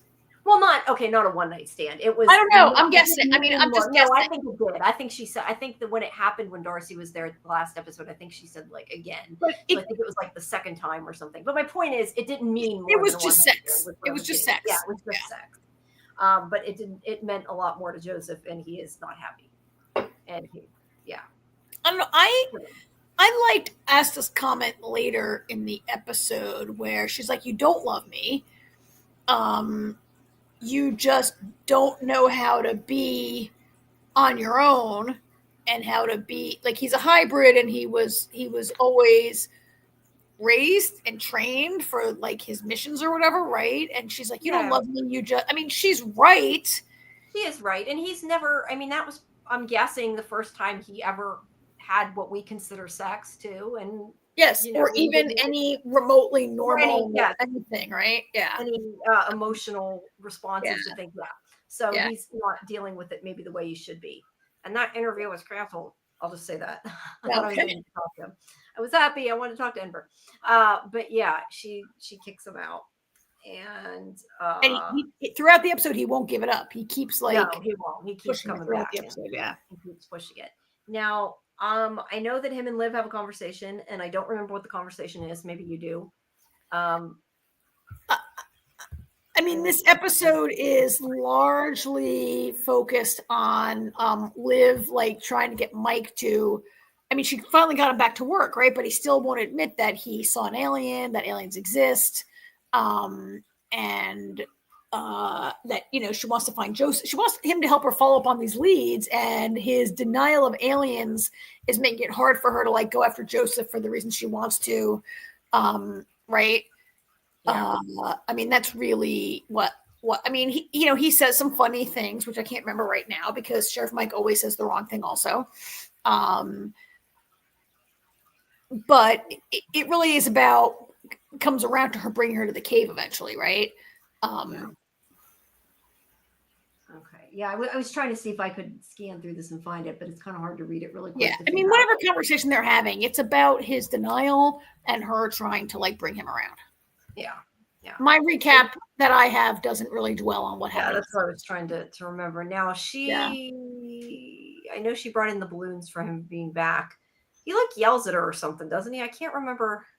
I mean, what Sheriff Mike, he tends to, he does tend to, he's blustery and kind of mean once in a while, but then he always comes around and apologizes by the end of the episode, right? Yeah, and Liv is very like forgiving. Like Liv is always like, she's hurt, but she knows he is who he is, and she gives him the chance and the time to always come around, right? Yeah, and he, I think he's definitely come around a lot from before. I mean, he seems to trust her a lot more, and he knows that she's capable. I mean, she had to like take care of the whole place before he came back, while he was, off taking care of his mental health. She took care of the place, so yeah, she's definitely capable. Yeah. So that is about that scene, and then we have when Ben goes to see Liv later, and this is where she's like, "Yeah, I know it was you," and he doesn't want to admit that it was him that came in the mask. So, but yeah, she knows that he knows that Joseph is an alien and that Joseph is there and everything. But they don't outright talk about it because Ben won't. He won't admit that he even believes in aliens. That he won't admit it, but not when he's Ben, because he's the mayor and everything, and he doesn't want to be involved in that. Yeah. So yeah, there's that, and then there's the scene with Darcy in the blanket. I don't know that anything in this was specific. It was just nothing. I definitely ran out of time taking captures, so some of this. Right. A lot. I mean, a lot happens in the episode that is not, that's leading us to. There's a scene when they think they see Joseph and they attack the woman. Oh, I remember. There was a scene with him having his fly down or something. I forget exactly what. Oh, yeah. There's a scene where Ben is being very, he's questioning a townsperson, and he's a little too aggressive. And she's like, "Is your fly down?" And he's like, "Wait, what?" And then he he has to back off because of the somebody who works in the office. Yeah, the way that she took it. But anyway, that's the woman they later jump, or Kate rather jumps when they think that it's Joseph, because he makes the mistake of telling her. Yeah, but I mean, he loses his temper with this lady, and his fly is down, and I think she's offended and gets upset. Well, he's like harassing her. That I think where the joke went was to like a sexual harassment kind of thing. Right. That's how she took it. Obviously, he did not mean it in that way, but that didn't make okay what he did. But I mean, it was a little bit out of context. But anyway, so they go see the florist because they, I don't remember how they found the floor. Oh, I know, because Joseph was sending. I don't remember how they found out, but Joseph sent flowers. Joseph sent flowers to Asta, and he wrote he kept messing up his note, and he wrote over and over on the 15 card. different versions of the note to go with the flowers. I'm just trying to remember how they found out that the flowers were for him. But at any rate, they go see the flower woman and are trying to find out about it. And I'm going to tell you how. Broken? Doesn't he break the vase or something? Remind me. He breaks the vase when he gets upset, doesn't he? or something. Yes. Yeah. Okay. I thought, yeah, and then they're like, we'll pay for it, and yeah. Yeah. I thought, yeah, and then Um, they're like, we'll pay for it, and yeah, they're not doing so well because they get upset a little too easy. So we find out after that, the important part after that is that Joseph has supposedly gotten rid of the mantid for them, but he did it to prove his love to Asta, I think, didn't he? Or to yeah. whatever, to make her listen to him. Yes. But Yes. He went to fight. He went to uh fight the Harry Mantid, and throughout the scene, he keeps telling how he won. And it's funny because when they started, they only show like the good-looking half of his face, right? And he talks about how he got in a fight and how he won, and how he like beat the shit out of the Mantid or whatever. And then he turns his head, and you can see that he's been seriously wounded. Yeah, even Harry's like, ew. Yeah, he has been seriously injured, and I love that bit where they don't even show the arm there, and then someone says, "But he ripped your arm off," and then like they cut to see where the arm is cut off, right? Yeah. And throughout the scene, people keep saying, "Ew, please turn your head." Yeah, we don't want to see that. Yeah, I feel bad for the guy though. Like he beat the bandit. I mean, he killed him, right? Didn't he say he killed him? I think he said he killed him. I think he did. I think the Mantid is done in this show now. But so they didn't keep that long. But obviously, it was not without peril at any rate. Poor guy. I thought maybe he would like regenerate or something because he was part gray. I didn't know. I was like, yeah. Although we learn a lot about the Greys' anatomy later in this episode. We do. So it doesn't seem to happen that way. But they're oohed out, and then Liv comes there, following up on the same evidence and trying to find out what happened. This is where she comes and finds the 12 copies she finds the notes. Yeah, I was thinking. Well, she's asking, and the woman's like, "I don't know that guy's name, but he did write the note like over and over and over again." And it's by looking at 12 copies of the note that Liv determines that it was Joseph. Yeah. Right, and where he lives and whatever. Oh, this scene is great. Yeah. So, I am blanking on her name here. What is her name? Her name. I knew it until I went to talk about her, and then it flew my mind. I love her too, and I cannot for the life of me think of what her name is. It's going to come to me in a second. Keep talking, and it will come to me in 1 second. Yeah, I was trying to look, but it probably would take me longer. Judy. I found it. Judy. Yes, I like Judy. She's funny. And she's like the woman who plays her, I believe, is a writer on the show or something. She's one of the behind the scenes people. I know that. I used to not like Judy because she was just a little bit too much, and a little bit too much of like a kind of stereotypical drunken sex crazed. But quickly they gave her some depth and some really good jokes, and so I do like her. Yeah, well, she's running this hotel and is setting up the room for that guy. And then meanwhile, Asta and Harry, and I think, this is two separate scenes here. I don't remember the conversation here at the bar with Darcy. It's all right. A lot of conversations happen in this episode that are not related to the big. I know that doesn't Darcy have the baby? Or no, that was last episode where she had the baby. No, the baby's not. The baby's gone to live with Caleb. Yeah, that was last episode. Yeah, I'm not remembering what this conversation was in particular, but let's see. It's okay. It's not. Hi, welcome back. Oh, see, I'm missing the chat again. Dang it. Welcome back, Someway. Sorry. Hi, Someway. Someway was very active in our chat last night. Or not. Yeah, that was last night. I'm like, wait, what day was that? I know. I don't even know what day it is. Don't mind me.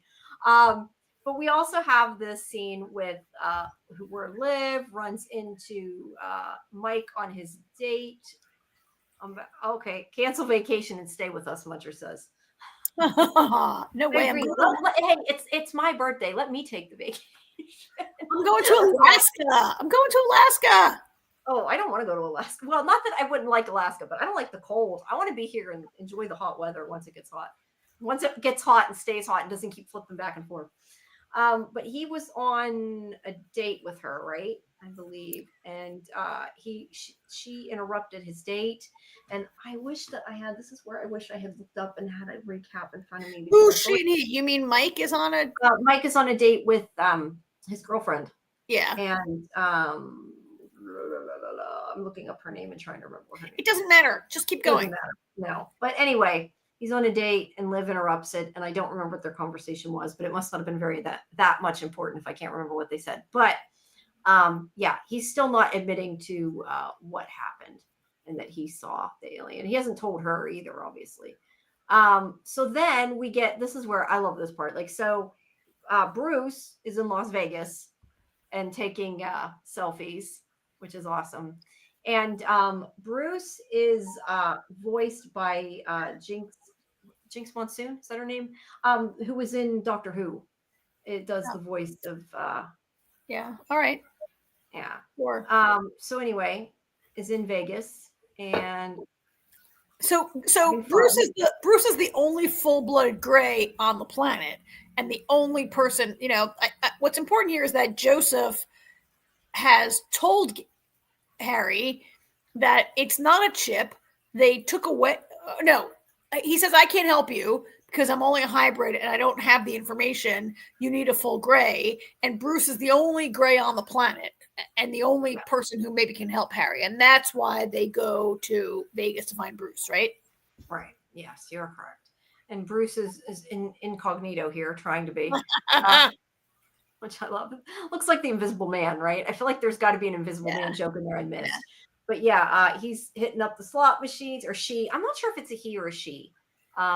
I think Bruce is actually supposed to be a she, isn't it? I think Bruce is a she, yes. Okay, sorry. She. Bruce is a she, and Bridget is a he, I think, yes. Yeah, I believe it's supposed to be a she. It's definitely voiced by, like I said, Jinx. But anyway. I think Bruce actually calls themselves she, I think. Yes. I believe so, yeah. But anyway, so Bruce is hitting up the slot machines and having a great time. Yeah, having a great time there, but it's starting to melt because I think of just being on Earth too long. Earth's atmosphere is toxic to breathe. I think that's what they tell us. Yeah, correct. And that Bruce can't survive. So meanwhile, Liv goes back to see Peter. Seems Peter, right? Yeah, the alien hunter. Goes back to see the alien hunter. And she brings, I know he was there in that scene when I was taking the capture. I thought, wasn't he there? Wasn't, see, I know I took that. Wasn't Mike with her? Or am I like hallucinating? Yes, that does happen in this episode. I mean, okay, well, for whatever reason, he's not in my picture. This was when I was running out of time. Mike is with her and is trying to help him. Or says like Liv gets him to come to the cave. And the first thing he says is, holy shit, a cyborg man. Which is actually like what he is. I still feel like there's Terminator jokes to be had, but yes. And this don't they have I think they have, if I remember rightly, a conversation where he's saying that like about how Mike will believes in other things but not in aliens or whatever, and aren't they like talking about kind of and Pete and you know Peter like he says, I used to be like you and I didn't believe. And then Peter talks about how he got into the government conspiracy against it, right? Like he started believing in aliens and the government came after him. He talks a little bit about that. Crazy conspiracies, but not in. Yeah, and that's what gets Mike, right? Because Mike believes in every crazy conspiracy. Every episode he's got some crazy conspiracy, but not aliens. And like talking to Peter and about the conspiracy, I think is what brings him around, right? Yeah. Or at least brings me around to the point where he can go like start to believe it and he goes believe in the possibility. Right? Anyway. Yeah. And then meanwhile, Bruce is melting more. Is becoming soup, which is so poor Bruce. Did you see the after the show? No, I did not. So there's a little they're doing my DVR doesn't always record it, but it did record like an after show set of interviews. And part of it's with the FX team talking about how they made. So like in this scene, there's a guy, a puppeteer who's like behind those pillows on the bed doing like the hidden arms. And then they talked to some FX people who made the goo out of like Jello and stuff. And like that goo was a practical effect. Oh, interesting. It does look like a practical effect, but that's really cool. I'll have to watch that. I know you like practical effects. On that. Yes, I do.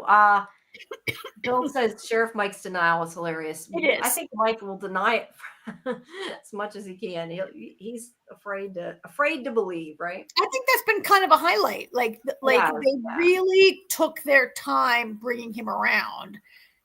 yeah. And it's great, as we just said, the guy who believes in all conspiracies won't believe in this one conspiracy, this one thing. Really, like, I think they've done a good job with really taking their time to let that play out.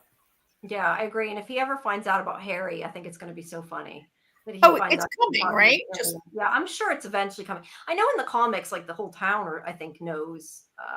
I'm pretty sure. Like, so by now, yeah. So yeah, probably. But anyway, Bruce is melting, and Harry's like, Poor "Tell me Bruce. before you die," and he's like going to use him. He's like, Bruce says, the Greys, if you give them something that they want, they'll give you your powers back. And he's going to give them him because he's a Grey, or her because it's a Grey. Harry's very this is a terrible scene. Harry's so selfish and mercenary in the scene where he decides he's going to turn over Bruce to the Greys so he can get his alien powers back, right? Mm-hmm. Asta's horrified, but Harry's really it's really uncool. And do you think that it is there are ways in which this is totally in character for Harry, right? And yet there are ways in which now in the fourth season, has Harry like come a little far along that maybe this was surprising to me? I mean, I feel like this season he comes further. Yeah, I mean, he still has a lot of things that he does that he doesn't. I feel like if it was somebody he cared about, like I feel like if it was Asta, he wouldn't have done it, or if it was for maybe even like one of the other people there, but he doesn't really know Bruce. But Bruce helped him escape. Bruce helped him and Bridget escape. But Harry's still selfish Harry. Yeah. I feel like by the end of the episode, though, I mean, he ends up taking in throwing the ashes. So he doesn't do it in the end. He doesn't give him the soup. I don't know that the soup would have helped. Yeah. But it seems like maybe he's changed his mind by the end of the episode. And Asta chastises him here, right? Asta's like, what are you doing? Like, yeah, Bruce was your friend. She protected you. She helped you. And Bruce forgives him and says, you gave me the best night by taking me to Earth, because that's what Bruce wanted. So. Yeah, because, they're so sad that Bruce is going to die. It is really sad and terrible. And I love that part, I think, where Bruce is like, no, I had the best 2 days of my life. It really, like, to be able to come and see Earth has been great. Yeah, you would think that she would have some kind of, I don't know, plan so she didn't die from Earth's atmosphere, but apparently not. I'm not sure what the other Greys do. I guess they don't stay down on Earth that long. Yeah, I guess they only come down for a short time and they zip back up, maybe. Yeah, so she's soup. That's why they need hybrids, I guess. That's why they need hybrids to be able to survive. Yeah, so they can survive, and they were going to change the atmosphere or whatever. So that's Kayla with the baby, and Darcy. Darcy shows up, yeah. She brought her stuff, and bad idea. Still having much about. I did say chastise. I did say chastise. Yeah. So yeah, Darcy is still having a hard time letting go. Yeah. And Harry's covered in slime. Ew. It's covered in Bruce slime. But yeah, he seems at this point to be a little, like I said, I think that maybe he's coming around a little bit and now maybe feels bad. At least I thought he did. And that maybe he learned a lesson a little bit. He did. It'd be interesting to see if Harry, like during his time, Bruce tells Harry, like, look, they didn't put a chip in you. They totally took away your alien essence. You are a human right now. Yeah. Which is even more horrifying. And I don't think I've seen that much change in Harry right now to feel like he's human. It'll be interesting to see if, like, in the next episode or two, I mean, I hope they don't drag out this Harry is human thing, but in the time that he's human, will he grow? Will he learn even more? And will it stick when he goes back to being an alien again? We can hope. Let's see. Bill says, I like how no one will compliment Deputy Liv's weight loss. She does look good, though. Well, I mean, he makes a comment of saying that they think that, but they're afraid to say something because then it's like saying she didn't look good before. It's last week, though, wasn't it? It was last week, and it's very typical, like dopey, like Mike and Ben. It's Mike and Ben, I think, with that conversation. Like, you can't say anything about her weight loss because if you say it, it means you thought she was looking before you noticed. It's like you thought that he was being rude and kind of like ignoring the fact and not buying her uniform and stuff. And it wasn't that he didn't recognize it and didn't see it. He just didn't want to offend her. So, and there are multiple times where Liv is like, "Look at me, I can't wear this uniform anymore. It doesn't fit." Like Liv calls attention. Like she outright said, "Say something to me. I'm not gonna, bite your head off." But I think it's an interesting. It's a great way to play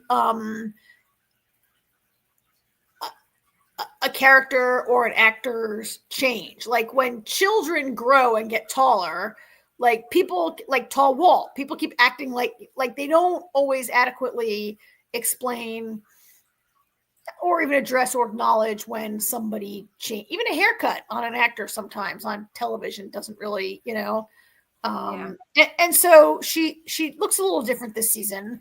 And I like the way they have played it. Yeah, no, I do too. But yeah, I think that they should have maybe said something. It would have been nice, but I get that they didn't. But it's totally in character. It's totally in character for these two. It is, and he buys her the uniform, so he gets the point across without outright saying it. He gets it across. So yeah, which is a lot of times what Mike does with Liv. Yeah, he won't say things and then he does them, but he shows it. Bill says human Harry's compassion for humans other than just Asta. Yeah, that would be huge, right? Yeah, I definitely want to see him grow. The subtle comedy is genius. I'm not sure which scene you're referring to. I don't know if that means with Liv and Mike or if it means with Harry and Asta here. But, Bill Chill posted that Mike, I'm guessing, as we're talking about Liv and Mike. Yeah, I'm guessing with that. But yeah. But for Harry to have compassion for humans other than Asta would be a huge step. He seems to. Does he have compassion for Darcy? Not really. He still calls her names and makes fun of her and.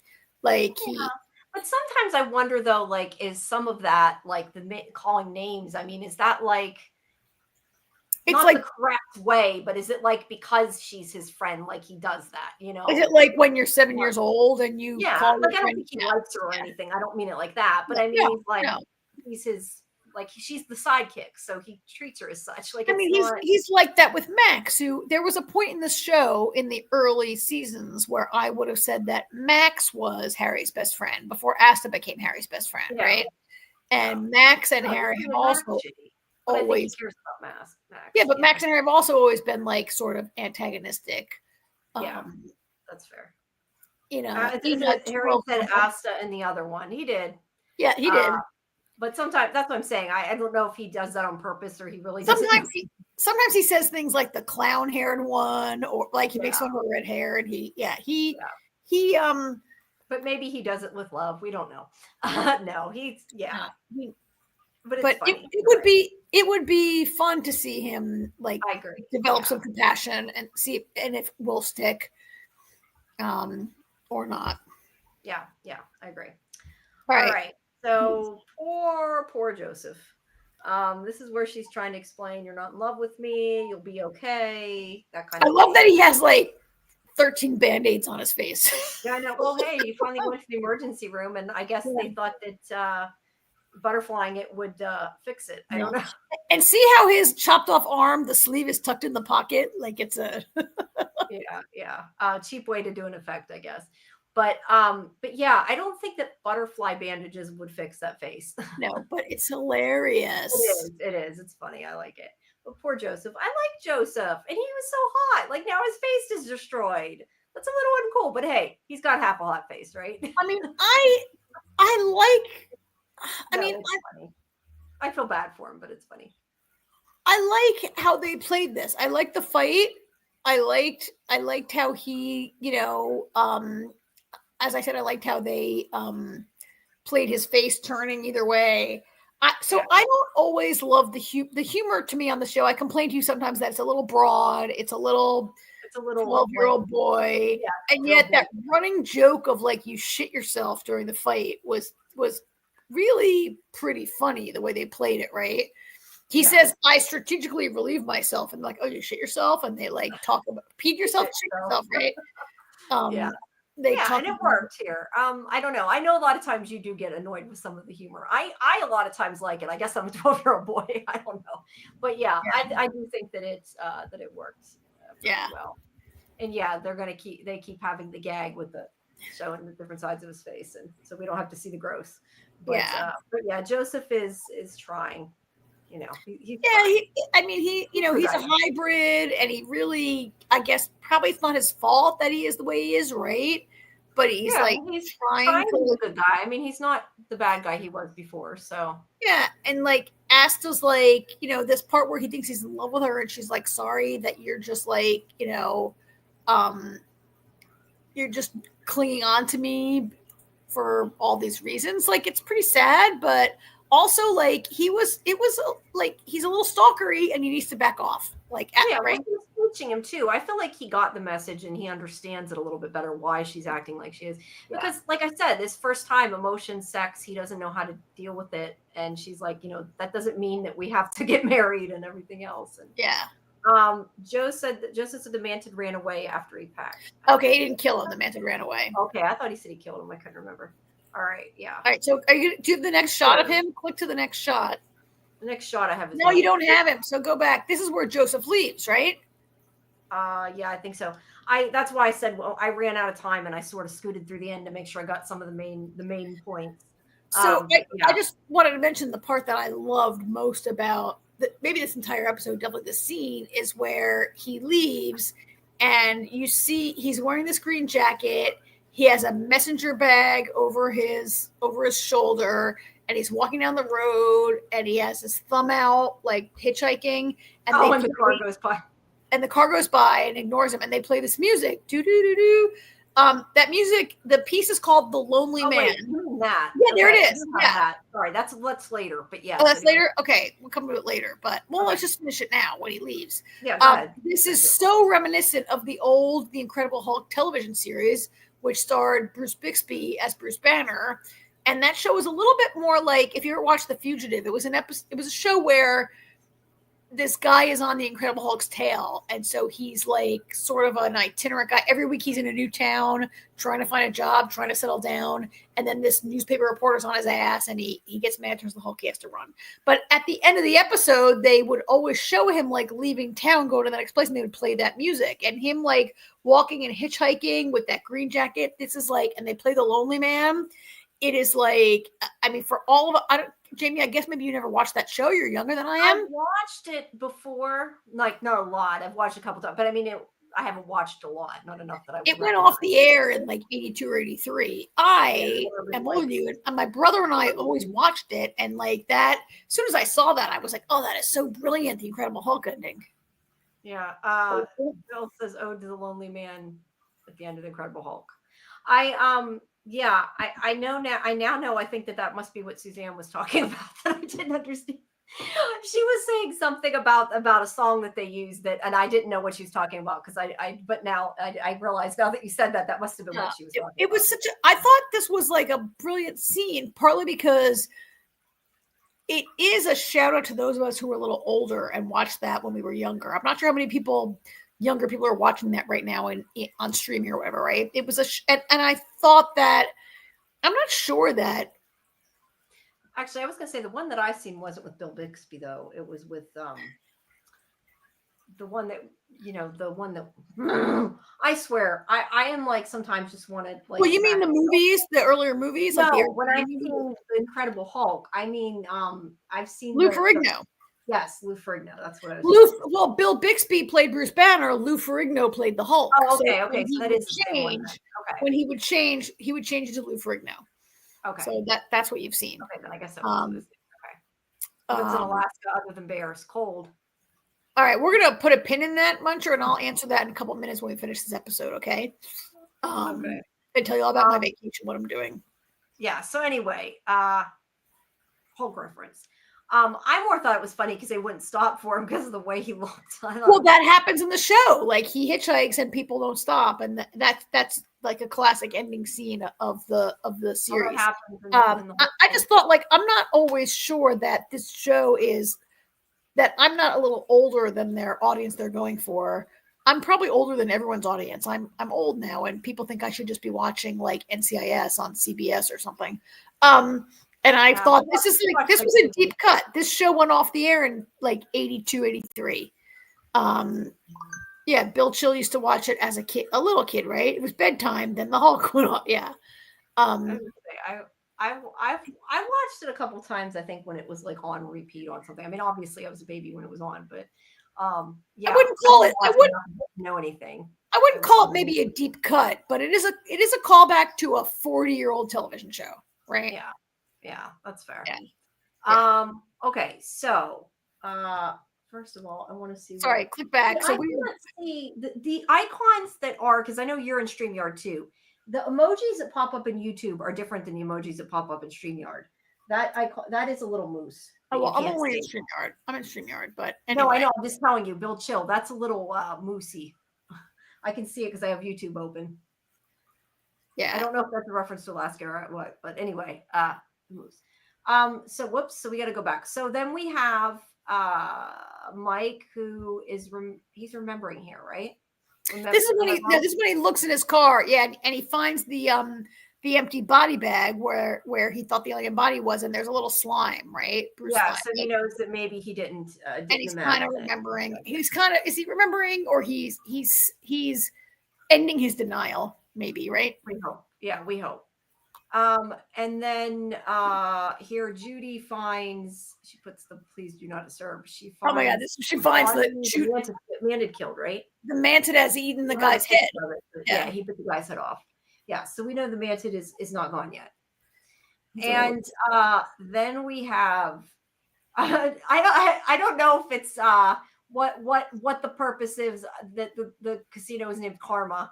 I feel like that's got to have more meaning. The fact that the casino is named Karma, but yeah, this is where I said I feel like Harry feels bad, and he could have tried to even maybe give them the body. I don't know, but instead he the body turned to slime. I don't know. I didn't know if the slime was supposed to work or not, but he took the time, I guess, with her to help him cremate it, and he seems to feel bad that Bruce is gone, and maybe has learned a little bit, has changed a little bit. Not entirely sure, but he's got the ashes in the casino can. Yeah. So, yeah. And then we have I forget what the note says. Joseph's left a note that says the baby is safe. Yeah, basically. Didn't say it was from him, and didn't let it. I don't think it says it's from him, does it? I can't remember. Does it have his? No, it says Joseph leaves a note that says it basically says like your baby's safe, and I can't tell you where your baby is, but your baby is safe is what it says. So that I thought that I really like that. I think that Asta has, he has rubbed off on him, I guess is the way I'd say it. Like he's becoming a better person, maybe faster than Harry. Well, not maybe, definitely faster than Harry. Has become a better person, but and then Bill also says Harry got emotions. He made a friend, ally, and Bruce. Yeah, I think he did, and I think he feels bad. But would he still have sold her out down the river? I don't know, but yeah. So okay, we have that, and then there's more of the ashes. Then we have part of this. Now I at least got a couple captures here, but I don't know what the caption rearranged to say. I don't either. This is where McAllister. Linda Hamilton's character, she is using a metal detector and finds to do the thing that fell from Harry's ship back when she was a little girl, and she found it from somebody's ship. Is it Harry's ship? It's a ship, right? Is it Harry's or is it Greg? Well, I assumed it was the one she saw when she was little, but I guess maybe not. I don't know, but she found it at any rate. I don't know, but it's some kind of great. It is what the Greys want. This Harry needs to get this thing to give it to the Greys to make them give back his alien essence, right? Yeah, and I'm sure he'll be quick to throw her under the bus if he can. Yeah, he may feel bad about Bruce, but he definitely isn't going to care what happens to her. So yeah. Bill says, "I know your baby is on Earth and safe." That's what it said. Psycho mom Kate is understandably and hilariously crazy. I feel bad for Kate. Kate lost her baby. Yeah, she's allowed to be upset and freaking out. I kind of like this storyline actually. So I don't like a storyline where a baby is kidnapped and people are in pain, but I kind of like where this is going with Ben and Kate. Like Ben and Kate are they even before the whole last year's like alien abduction storyline, these two are like, so far apart right now. And this is going to bring them together, and their different way of reacting, their different responses, and there's a point in this episode where Kate suggests using Ben as bait to get the Grace to come down so she can get the baby. And like, I just kind of like how they're playing with these two and where that might go. Yeah, that's fine. All righty. Well, that is the end of the screen captures for this one. Do we have anything else for? No, let's move it. We are definitely taking longer. We're so far behind schedule, and AJ's not even here. So why? Because AJ would make us move it. So let's go. Let's move. Now it's showing the other it's an alien. Okay. Do we want Dead City? Is that what we're? Dead City. Yes. Let's move through it because it was okay in some ways and terrible in some ways. Okay. Wait. Let me close off Resident Alien here. Okay, I gotta open up my little film strip thingy. It's gonna move that. I knew it would do that. Your film strip, okay, girl. No, I mean on my app. I had to open the. There, I'll move it. Oh yeah, that little. So I can see what. By the way, did everybody notice that I had my hair highlighted since last week? Nice. It's it is hard to tell on the little tiny videos. That's why I said nobody can tell when I get mine highlighted either. Well, it cost like $300, so y'all just posted it. What? How much was it? $360. That's so crazy. I had highlights. I had a little bit of highlights each time. I had a haircut, which is, like $100 of it. And I had highlights, which I only do once a year or 18 months. And then I had a toner. So it was like a super expensive haircut that I do like every 12 to 18 months. And then I'll go back to. When I first got it done, that's what I did. And then after that, I got like a couple each time. I paid like a little bit. Yeah. It is expensive. But yes, looks nice. Thank you. Okay. So Dead City. Jamie, how did you enjoy this episode? I actually like this one, and I think that the part to me that stands out to me is her interactions with Croat. I was surprised that granted, he did at first help her and didn't kill her because he wanted her to help him unalive himself. But I liked their kind of their interactions and this whole, just their whole, interactions. I enjoyed it. I liked it. I think that there was a lot of good moments, compared to the rest of the season. I thought it was pretty good. And I really liked the thing with the glass bridge. I think was done really well. And even going through the office was very tense. It was very, very tense. The stuff with Negan, not as much. That I think wasn't done quite as well. I mean, I think it was like done well, but it didn't land quite as well for me. And I know you hate hallucinations, and I hate hallucinations. I hated the hallucination too. Personally, I think that they could have, when he fell asleep and he was remembering his wife in a dream, I think they could have just had that be the whole dream sequence and it would have been okay. The fact that they later had the hallucination to me was the issue. I mean, yes, I hate hallucination episodes because I think it's a poor shortcut for character development, right? Mm-hmm. And I didn't like it. I also think if you hit your head hard enough to be hallucinating, like your concussion is so bad you're hallucinating, there's no way you could also like fight walkers and get out of there. I mean, yeah. I've had a concussion that was minor. I didn't have any hallucinations, but whatever. I didn't like a lot of that. I'm not sure I know what they're doing with Negan. I'm not sure they know what they're doing with Negan. And I appreciate the Maggie and Croat part. I found it really not in any way believable that Maggie would spend that much time following the Croat around and that she would believe him at any step of the way. But you know what? I really appreciate that they tried to do something with the high skyscrapers of Manhattan. And I also thought that Maggie's fear of heights and that bridge was well done. I thought, oh, of course they're going to crack and break. That's so stupid. It stood for 25 years, and the moment Maggie, whatever, right? It was also under construction too, so it wasn't even just like a lot of it was dumb. But I appreciate that they tried to do something with you're in Manhattan. There's buildings that are 10, 20, 30, 40, 80 stories tall. Let's do something with it. And I think they did a good job. And I thought that glass bridge stuff was really well shot and kind of well done. a lot of the stuff around it we'll talk about that I didn't love, but you know. Yeah. I have a couple issues with some of that, which I was going to get to, but yeah. Okay. We'll but not to belabor it, because I know we want to go through some of this quick. Yeah. She basically threatens him. You're going to help me find Herschel, or I'm going to kill you. That's pretty much that.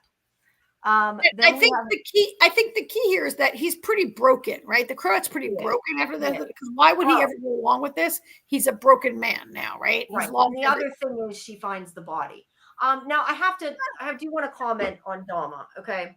A lot of people already knew that she was coming back because apparently, not a big surprise, AMC released photos of her ahead of time and spoiled everybody. So yeah, I did not see them. There is her body clearly burnt. We saw her on fire, burning, begging for her life, and here's her body. How she comes back, there's no way they can. This is what I was going to say. I did not know that she was coming back. When she came back at the end of the episode, I was surprised. When I seen this body, I'm like, okay, she's really dead. I really thought she was dead at this point. Yes. I actually, though, disagree with you a little bit. I felt like this was one fake death that I actually felt was believable, that she could have not died. How could she fake it? She had another body. They showed him leave her there. She was not dead when he left. I did not think that it looked like it would have been that difficult for her to push her way out and throw a zombie body on the ground to represent her. She had a zombie handy at the moment. She almost caught fire. And obviously, at some point, went and got a walker and put it there. Could she have done it that moment? No. But I guess my point is, in the way in this show has done dumb things like this is one of the less dumb and more believable than some of them, of me believing, okay, maybe she really didn't die. I just can't believe that while she was like on fire, so she wasn't actually on fire, you're saying, when that happened, and somehow she was burned. I mean, her whole hair and face and neck was burned, but he left her. Like, she could have done anything between the time he came back and he left. She was trapped. She's begging to get, so somehow she got superhuman strength. She pushed that off herself, got out, and then threw a zombie under there to burn that she had handy. I mean, it's a lot, right? It's a lot, but like I said, some of the ones that they've had not die were a lot more. Yes, this is a show where people in the same episode, the Croat says like, oh, maybe I'll go to Croatia. Oh yeah, because that's a thing now that you can just like go across the Atlantic to another country and find the person you're looking for. Yeah. But also to comment on that, we know after though that he didn't really mean that. You get that, right? Right. Like, he said he was going to go see his mother. He meant kill himself, not actually go. Yeah. But at the time he says it, But because Daryl Dixon has done it and has flown to France, and then Carol went to France and found him, it's not like, I mean, we're living in a new version of the show where I guess you could get out from under a burning bookcase, find a zombie, throw it under there, fake your own death, like whatever. I guess that's a good point. The standards have been lower, that I believe that. Yeah. I'm just saying, in the scheme of fake deaths on this show, to me, it was one of the ones I found easier to believe than some of the other stuff they've done. All right. To me, it's outrageous, but we'll see what happens next week. Maybe they'll convince me. But anyway, in this scene, there is her clearly burned and charcoalified body is there, right? Yeah, yes. Someone's body. But yeah, he definitely thinks she's dead, and that was the takeaway, and the fact that Maggie thinks she's dead. You're gonna help me find my son. Where's my son? Oh, he's in a safe house. I'll show you the safe house. Yeah, and the fact that she believed him, that's a bit much. But Maggie's so stupid. Yeah. And then now we have Ginny, who got a really bad infection, and Negan is wanting to help. We had some conversations about this, because I didn't know that having an infection could affect your lungs, but I guess if it's in your blood, maybe I don't know. I mean, she could have sepsis, and so I don't think her lungs are infected, but her breathing is weak because she's near death. Maybe is what I thought. Yeah, it wasn't explained. I just thought, I know that they did it specifically to be like Lucille. My thing is, I honestly really, really thought she was going to be dead when he came back, because it was going to be the same thing that happened to Lucille, and then that would set him off. That's what I thought. Yes, and because she's the most boring character ever, and who cares if she lives or dies, right? Yes. Like, Her and Herschel need to go. I'm sorry, but Ginny's vendetta against Negan is so boring because Maggie's vendetta against Negan is like the entire show, right? Yes, and to have this extra person who's also hates Negan, like, get on board. Everyone hates Negan. Everyone on the show and all the fans hate Negan. So to add this little girl who hates Negan to me just doesn't add. I don't hate Negan anymore. I have a hard time because you're being manipulated by the writers into not hating him. Yes. Well, as I've said before, I don't like what Negan did, and I still don't forgive him, and I don't think he's redeemed. But Jeffrey Dean Morgan is really charismatic, and it makes me okay. But that doesn't mean that I don't hate. Like the fact that I hate Negan. No, I agree with you. I still hate him in the sense what he's done and everything else. So yeah. But anyway, I guess he was dreaming here. I thought at first her hair really fell out, but I guess we've come to the consensus that this was part of the dream. He dreamt that he saw Lucille. And he is remembering that he wasn't able to save her. And he has a conversation with Pierce about how he failed them both, or failed Lucille and also Annie. Yeah, I thought this was a little. I enjoyed the part. He failed Annie when he sent them away. I don't think he failed her until he sent her away. And I think that's exactly. I think you're right. And I don't know if that's what Negan means, but he failed them. No. He means he failed to protect them. I don't know exactly what he means. But I think you're right. He didn't fail them until that moment where the Dom was like, they're here, or someone's like, they're here. He's like, send them away. Like, whatever. No, that was the mistake for me, I think. I didn't mind the part with this guy, Benjamin. I'm still Team Negan, dude. Oozes charisma. I can't hate him. That's what I'm saying. It's hard. I like maybe I should say I like watching Jeffrey Dean Morgan. Not that I don't dislike Negan. That's probably a better way to I mean, Negan's a horrible person, and I hate Negan. Yes, Jeffrey Dean Morgan, and yes, the character of Negan dating back to the comic book oozes charisma, and that's part of what makes him so dangerous, right? Yeah. And he's compelling on the screen. Do I like watching him? Sure. Do I hate him as a human being, Negan? Sure. Yeah, I do too. Yes, I would agree in that sense. Yes. I enjoy. That's why I said I should say I enjoy watching Jeffrey Dean Morgan. It's not so much I enjoy his moments on the screen are a highlight. Like and I think that kid who plays Herschel are the highlights of this season. Really, you like the kid who? I cannot stand Herschel anymore. I want Herschel to die. I can't stand. Yes, because but that means the actor's doing a good job. Fantastic. You're right. No, the actor's fantastic. That actor's scenes are what I like. I don't like. I didn't realize that's what teenager. Yes. The actor has done a really good job making you hate him. I like that actor.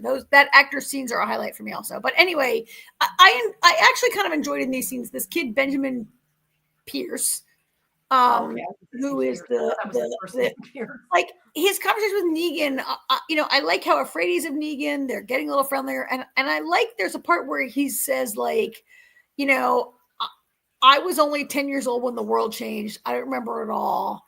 And yet I want to go back to it. Like he's the opposite side of like somebody like Herschel, who's like, I can't remember it. And I don't want to go back. And what's your deal, Mom? Who cares about the past? Okay, right. That's what you think was not so good. Wanted to bring it back still. See, I was going to ask because I was very confused by that scene. I think that it was not scripted really well. And I didn't understand what the hell he meant when he said, I don't remember any of it, but it's nice to remember. Like, I didn't get what he meant. Yeah, that actually makes sense. He doesn't remember it, but his consumption of history, he wants to read about history and learn history. And like, he longs for a time he never knew. It's kind of like, okay, this is going to be totally wrong, but let's say you're really into Bridgerton and you watch it all the time. And then you start to really wish you could live like in that. It's different, right? But or this is the old world, even though he never knew the old world. Okay. It's not the same. I'm not saying that you become as obsessed with Bridgerton as he is, that you would join an army and try to bring it back, right? But I mean, I would say that there are people in the United States and in other countries who are trying to bring back a time that can never come back right now, right? Politically. But you gave a much better explanation than he did because I didn't get it when I think he's like I can't remember if it's nice to remember it. Like he reads about it and thinks about a time that was more inspiring, easier to live in, and he's the opposite of Herschel, whereas Herschel's like, stop dreaming of this, it's never coming back. This kid is like, the dream is worth it to him. Yeah, that actually makes sense. I didn't get that when I watched it though, but I do think you're right, and that makes a lot more sense than what I took out of it, which wasn't a lot. But he gave him burn paste for Ginny, and he's like, "Where'd you get this?" So he goes and talks to the people and finds out that there is rumors that this hospital. This guy tells him that there's rumors that a nurse hid medicine at the hospital, and that there's still medicine to be found. Again, one of the things that was bad writing is he says, "I went there and I looked for pills," and then he says, "Everybody that went there never came back." So how did he go there and find the bandages and shit if nobody comes back? Either that was not explained right, or, well, either way, it was still bad writing. But yeah, that part was confusing to me. Well, is this where Negan says what hospital and the guy says Bellevue? Yeah. Like Bellevue's a notorious hospital, right? Like I don't know if you've heard of Bellevue Hospital in New York City. Yeah. I don't know what it is. I mean, I've heard of it. I don't know. Yeah. So if you live around the New York area, and my family's from New York, Bellevue used to be a very notorious hospital. I'm surprised that they didn't. So Bellevue was kind of famous for having a psych ward. That's what I thought, but I wasn't sure. And if that's what you were getting at, that's what I thought, that's usually what. And Bellevue has become kind of synonymous with shows in New York that have psychiatric people get taken, like the psych ward. Also Bellevue. So Bellevue, by the way, is the oldest public hospital in the U.S. This hospital's been open for like 200 years. I don't know how long, but Bellevue it's the oldest hospital in the United States, public hospital. And so it had times where where things weren't great there. They had the psych ward. And it became kind of synonymous with like some bad shit and saying, but nowadays it's a fantastic hospital. It's a trauma center. It's a really good hospital. It also, I think, is the largest. I read this. It's the largest hospital. It's like 1,000 beds. It's the largest hospital in the United States right now. And so they name checked Bellevue, and I thought, oh, Bellevue, I wasn't sure what they were going to do with it. And they ended up having it be a pretty normal hospital situation when he got there, right? Yeah, I don't think they really brought that into it at all. But it's nice that they name check a real New York place, right? Shadowing his hallucinations. That's the only thing I can think. But my point is, this guy says, "I went there and got this stuff, but couldn't find the medicine I was after. But everybody who goes to this hospital never makes it back." But he came back. Yeah, you're right. You're right. Yeah. That was a dumb piece of dialogue. Something in that conversation was not written well. But anyway, Negan, of course, is going to go and try to save Ginny. Of course. And nothing will stop Negan. Yeah, I definitely thought that Ginny would be dead when he got back, because he basically is doing the exact same thing he did with Lucille.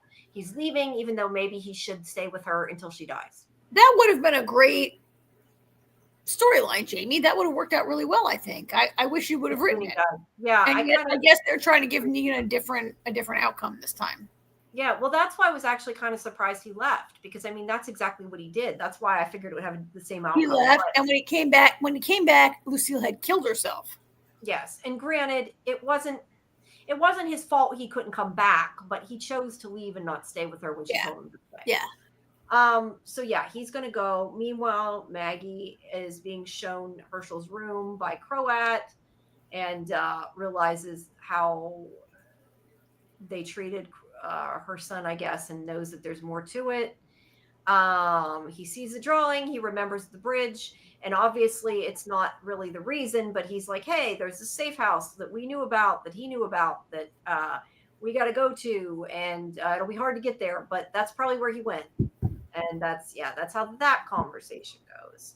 Yeah. So the whole episode is pretty much Negan going to get the medicine for her, and Maggie going to try to find Herschel. Yeah. And that thing is really infected and gross. Yeah. Whoops. Whoa. Oh, that's all right. Click it along. Let's keep moving. Yeah. So they get to the building. That looks really awesome. I question, is that really a real building? I feel like it might be. I mean, a real like bridge that's really there. It looks like it. Yeah. I feel like it probably is. And then they like digitally messed up the rest of the building is my guess. I don't know. I mean, I guess people from New York could tell you if that really exists. I think it's kind of a silly thing to have. I mean, they do exist, but they're usually not that high.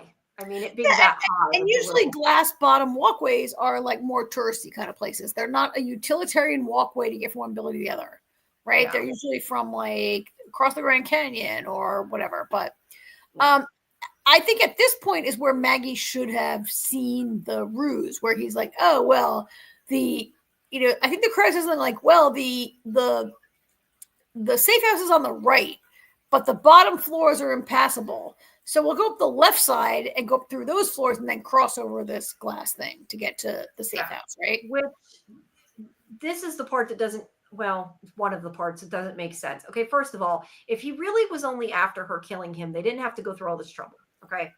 Secondly, the floors are impassable, but yet they come down that side later when they come out. Yes, somehow. yes, they do. Yes, they do. Yes.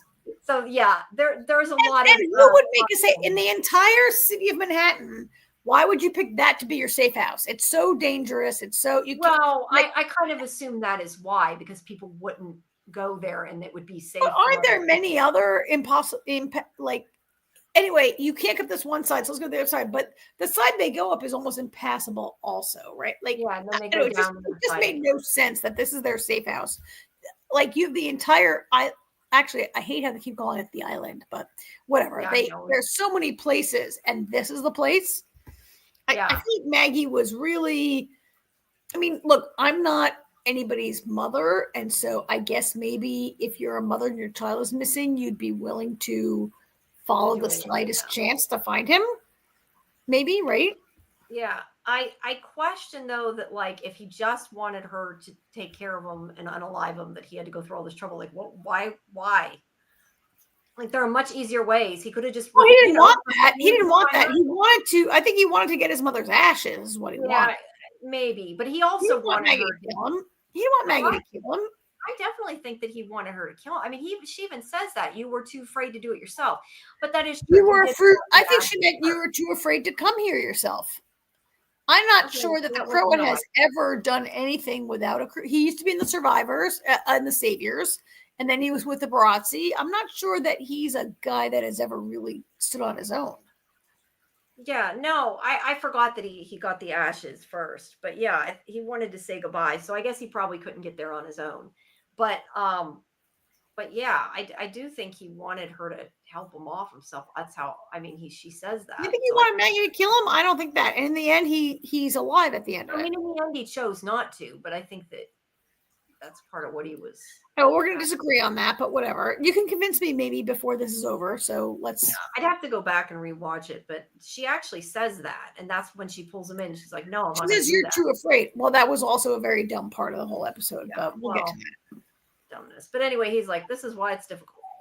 And yeah, so then meanwhile, Negan gets to Bellevue. He goes in the hospital. For some reason, they've, just boarded it up with a board that somehow keeps the walkers out. And yet, I know, right? I hated that when he closes that board and they're all just like, knock, knock. And they just. Yeah, but also, if people went in there, like, I don't know, it seems strange to me that, like, they would reboard it back up. But anyway, it's neither here nor there. It looks like they may have used a real hospital, because it definitely looks like it could be a real hospital. But he's going to go to the pediatric ward because that is the third floor, because of course it is, because Negan has a problem with, not wanting to kill children, which I'm not saying he should, but just, bringing it up there. Yeah. But yeah. So then there's this scene between Maggie and Croat, and I'm stopping at the scene because I love this scene. I mean, there's the part where he's saying, the fear of heights is about the, what do you say? Something like the restraint to not. The temptation that you might jump. Yeah. I think the fear of heights, a lot of people, the fear of heights is about the fear of falling, but okay. Or the fear of hitting the bottom. I agree with you. I thought it was kind of dumb. Like, is the fear really that you might jump? He says if you have a dark life or if you're depressed or whatever he says. Right. Well, I think, I know Lori said, and I do kind of think she might be right, that part of this was sort of him talking about himself and like that he has, fair. All right, fair enough. Yeah. Follow his mother, because he says later, that he wanted to follow her. But that's not the part I like. What I like is when he says, don't, be still, and then she knocks the mace at her, and he's like, "Well, I told you not to move."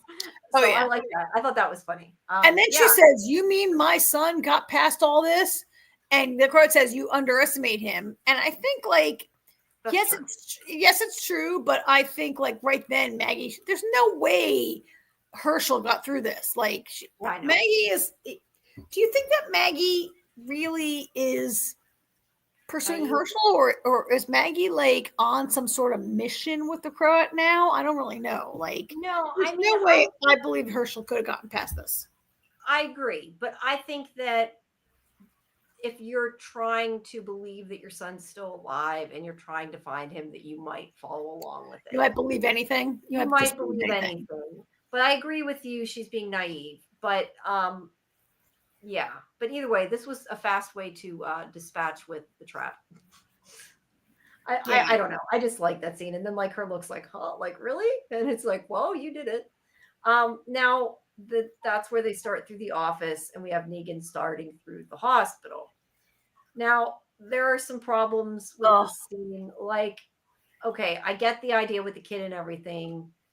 I don't know that it was necessary. I think that Negan should have just stabbed him, and the fact that he was not willing to was what made him hit his head. So that was Negan being dumb. But I understand that he has a problem killing the kid. I get that.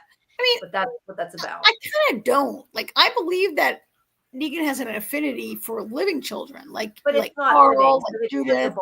Yeah, I can't believe that putting down a child walker would really be that hard. Like the things that Negan has done in his life, really, that was kind of hard for me to. I do appreciate that that's why he didn't, but I don't know that I believe. I did really like this kid walker, and I liked the later scene with all the kid walkers. I recognize that Negan's reluctance to put down this walker was essential to him getting the concussion. Like, it's a little contrived. I get it. Negan has an affinity for children. But I don't want to make it too much. Negan had no children ever in his life before he took up with Annie. And is his name Joshua? What is Annie? Yeah. Annie and that's his first child. Negan was a gym teacher. Negan likes children, and he doesn't want to kill children, but I don't believe that Negan would not be able to put down a single child walker. In fact, I wonder if Negan's affinity for young people would make him want to put this child down. Yeah, that's what I would kind of thought for a little bit too, is that I would think that you would look at it as, nobody wants to be like that. An act of mercy, right? An act of mercy to put this child down. Yeah. But anyway, you're supposed to understand that's why he didn't, regardless. So then we have this scene with Maggie and Croat. Now, there are things I like about these scenes and things I don't like about this scene. Yes, Negan is hot, Amy. I would agree with that. Jeffrey Dean Morgan's hot. Yeah. Jeffrey Dean Morgan is pretty hot. JDM is hot. Yep. They're coming for you, Karen. I'm sorry. Yes, I do. Okay, you're fine. For me. But anyway, couple things. Okay. The thing that I had the biggest problem with the scene, and I said this when we talked about it on Sunday, I get that Maggie has a fear of heights, although she's never had a fear of heights before. She's done a lot of things that if she had this bad fear of heights, we would have seen, but that's neither here nor there. What I didn't like is, I don't know if she was supposed to have a combination of a fear of heights and not any sleep, but to me, it seemed like she was supposed to be falling asleep and passing out because she couldn't stay awake. At least that's the way it played to me, and it did not play well. Every time she sort of was dumb. And I don't know if that was supposed to be her fear, that was supposed to be her falling asleep. I don't quite know what they were going for, but I did not like it. I liked the rest of it. I liked, but that part I liked a lot of this. So yes, I do think would it have made more sense if Maggie ever said like, "Holy shit, I'm afraid of heights." Like maybe as they go up there, she's like, "Really, I gotta go up there? I'm afraid of heights." Like maybe I know they didn't want to have her do that because it would like out what was going to happen later. I mean, I think the fact that she was afraid of heights was pretty obvious. My issue was she's done things in the past on the other show that she would have been afraid to do.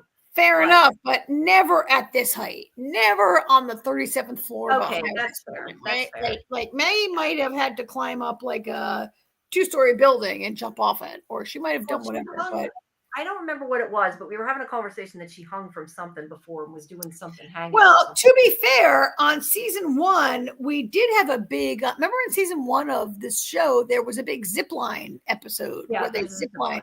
I don't know if Maggie ziplined, so I'm not gonna totally defend the show for doing this.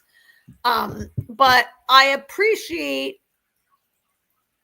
the fear of heights, the way they did it. But I think you're right that, like, I don't know. And what it wasn't all of it wasn't great. Part of it was great. I think that I think a bunch of that led up to it. Like, I didn't really like the part. So the idea of somebody set up a maze using cubicle barriers was kind of cool. I thought that Maggie was sort of dopey in that scene. I mean, Maggie has survived now like 15, 16, 18 years. And I think that anyone who's live on the show should be an incredible fighter. And for someone to lose their way in a maze and be all sort of, I was getting killed, was a little. Yeah. And I guess that's kind of my point. Like, I don't know if it was supposed to be all a panic attack. I could appreciate it being a panic attack, but to me, it felt like she kept falling asleep. And I don't know if you were supposed to take it that way or not. I don't know. Did you think it seemed like she was passing out and falling asleep? Or is it just the way I took it? No, I could appreciate when she was on the glass bridge and she's sort of like. Oh, yeah, that I got. That I'm talking about here. No, inside that room where you can see behind her is like those cubicle there. Like, to me, it didn't make any. Yes, I agree with you. It made no sense that Maggie would lose her shit and be sort of having a panic attack or be delirious or whatever was going on. That made no sense. Maggie should be able to fight her way through all that shit. Maggie has spent 18 years being the hardest fighter. And she's also on the inside too. Like, it's one thing if you're on a glass bridge, but being on the inside of a building that's that high, yes, somebody within a 10 sphere of heights, I'm not saying it wouldn't affect them, but the way that it was affecting, I don't know. I just don't think it played the way it was supposed to. And there's no windows that we can see. And we've never seen Maggie be like, oh, Daryl, I can't possibly walk to the roof because I'm too afraid, right? Yeah, like, that's true. I think she's been on the roof before. I mean, I appreciate that she's on like the 40th floor or something. So I appreciate that. But this should not happen in this scene. You're absolutely right. No, but she kept like losing consciousness or something, and she kept seeing him disappear, and she was hallucinating. I just didn't understand what they were going for. It made no sense. It was way too like. I would have rather them just had her have like a straight panic attack. Like, if she had just been like, I can't do it, that I maybe could. I can't breathe. I can't. Right. Yes, that would have made a little bit more sense to me. Now the glass bridge part, though, I think they did really well. But like, that would make more sense than her fumbling in this environment. Look at her eyes are closed, and she's like. That's what I said. I thought she fell asleep. To me, it read that she had no sleep and she couldn't stay awake, and it made her hallucinate. And I don't know if that's what they were truly trying to do, or I just took it that way and it was incorrect. I don't know. She's in a really normal sort of fighting environment there. Yeah. Yeah. But yes, you're inside and don't see the windows. I don't know that it could. I mean, I don't know. If you have an intense fear, maybe it could, but I don't quite buy it. But he saved her clearly because he helped her through, and she wakes up and she's fine. And I was a little surprised that he didn't try to kill her at this point. I'm like, okay, so he's helping her, but we don't know yet why. And yeah, he fixes her flashlight. I'm a little confused that a flashlight has like gears and shit inside of it, but I know, what the hell was that? Yeah, it's like that. I'm like, what? What are you even talking about? Either way, he fixed it. But yeah, I didn't quite understand how her flashlight had all those pieces, but he fixed it and made it work. And he talks about nobody believing in him except for his mother. Is basically that whole conversation. Well. I mean, I get it, but everybody has mommy issues and daddy's on the show.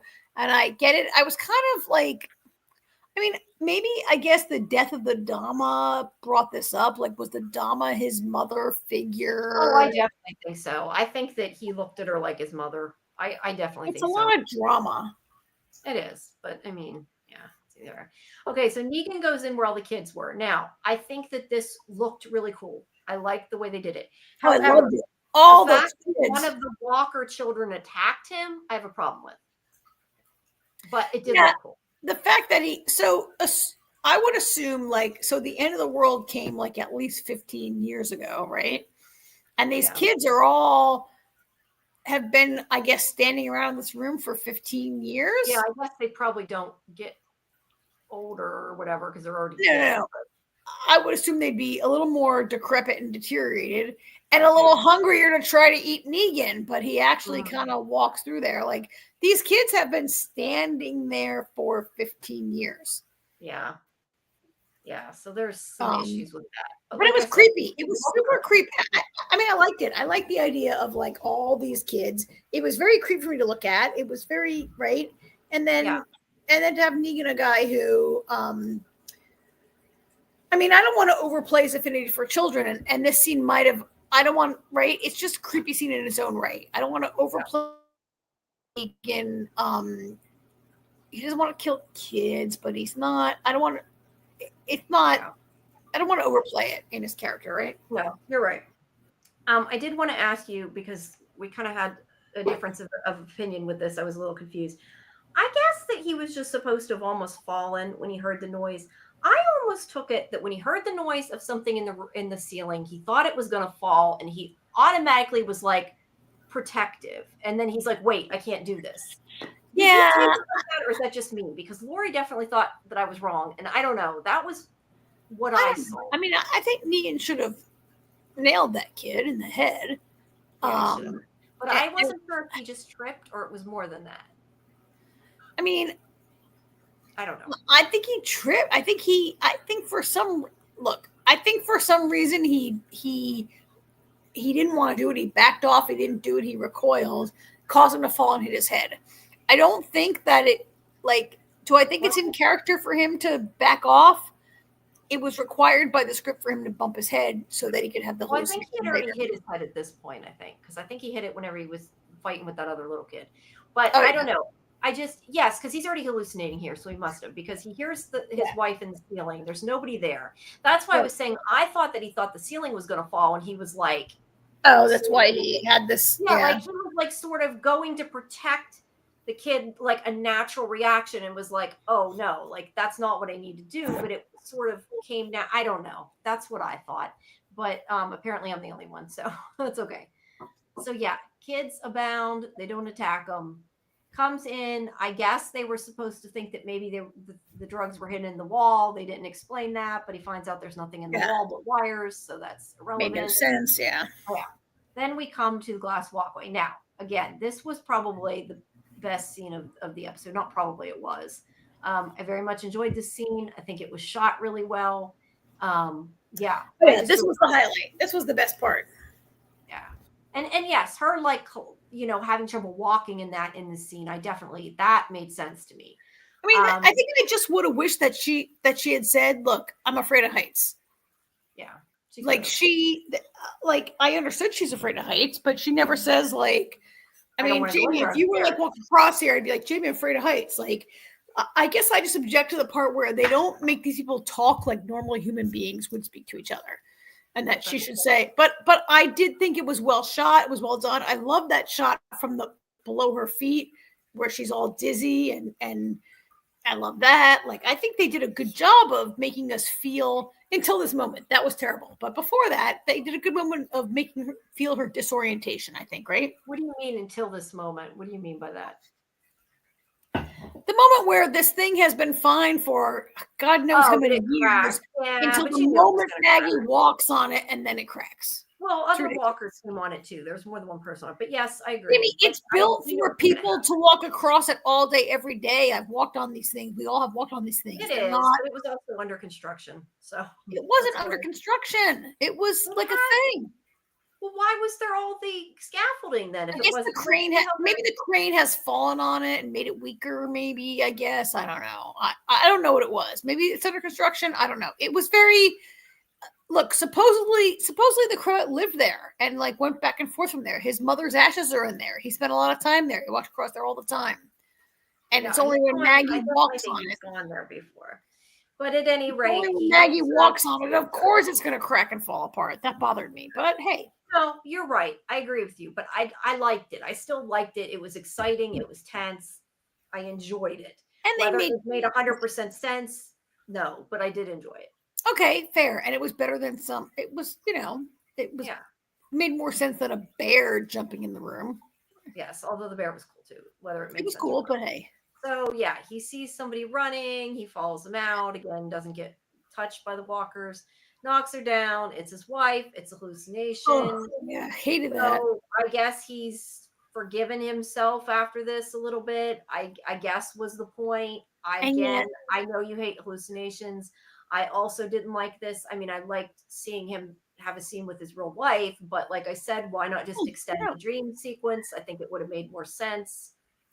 Yeah. And I felt like, oh, are they shoving it down my throat so his wife can be in a scene? Like, this scene makes no sense, but they want to have his wife in a scene with him and bring her back. Like, to me, and then it turns into Annie, and then I was like, wait, what? Like, I mean, Annie, I guess, showed him the ventilator was the point of that. That also was stupid, right? Like, I thought that was a door to the outside, but it was not. It was to the ventilator. Need to have a hallucination show him the. I guess I just hate the hallucination, right? No, I agree. Yeah, I agree. So he finds his mother's ashes and his. That's what I thought it was too. We weren't 100%. No, it's her ashes, right? So his mother's ashes. Okay. A little, yeah. He picked her, and he says he wanted to say goodbye. This is where she says, "So you brought me here to kill you because you were too weak to do it yourself." That's what she said to him.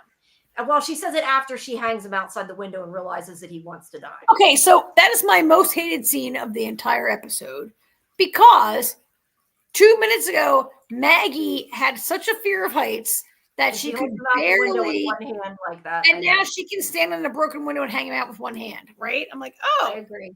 She also sits against the window after. Like, even if it's a different window and it's shut, you wouldn't sit against it if you're that scared. But anyway, I mean, this made no sense whatsoever. Right?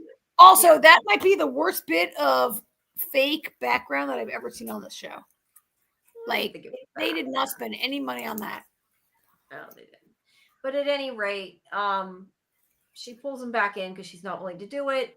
But then he realizes she's having kind of a hard time, and he talks to her, and that's where she's sitting against the window, which would not have happened. Yeah, also not believable. Like, that's a throwback to the part where he says, like, oh, people, the thrill of the heights is that maybe you might throw yourself off the edge, right? Or whatever he says earlier.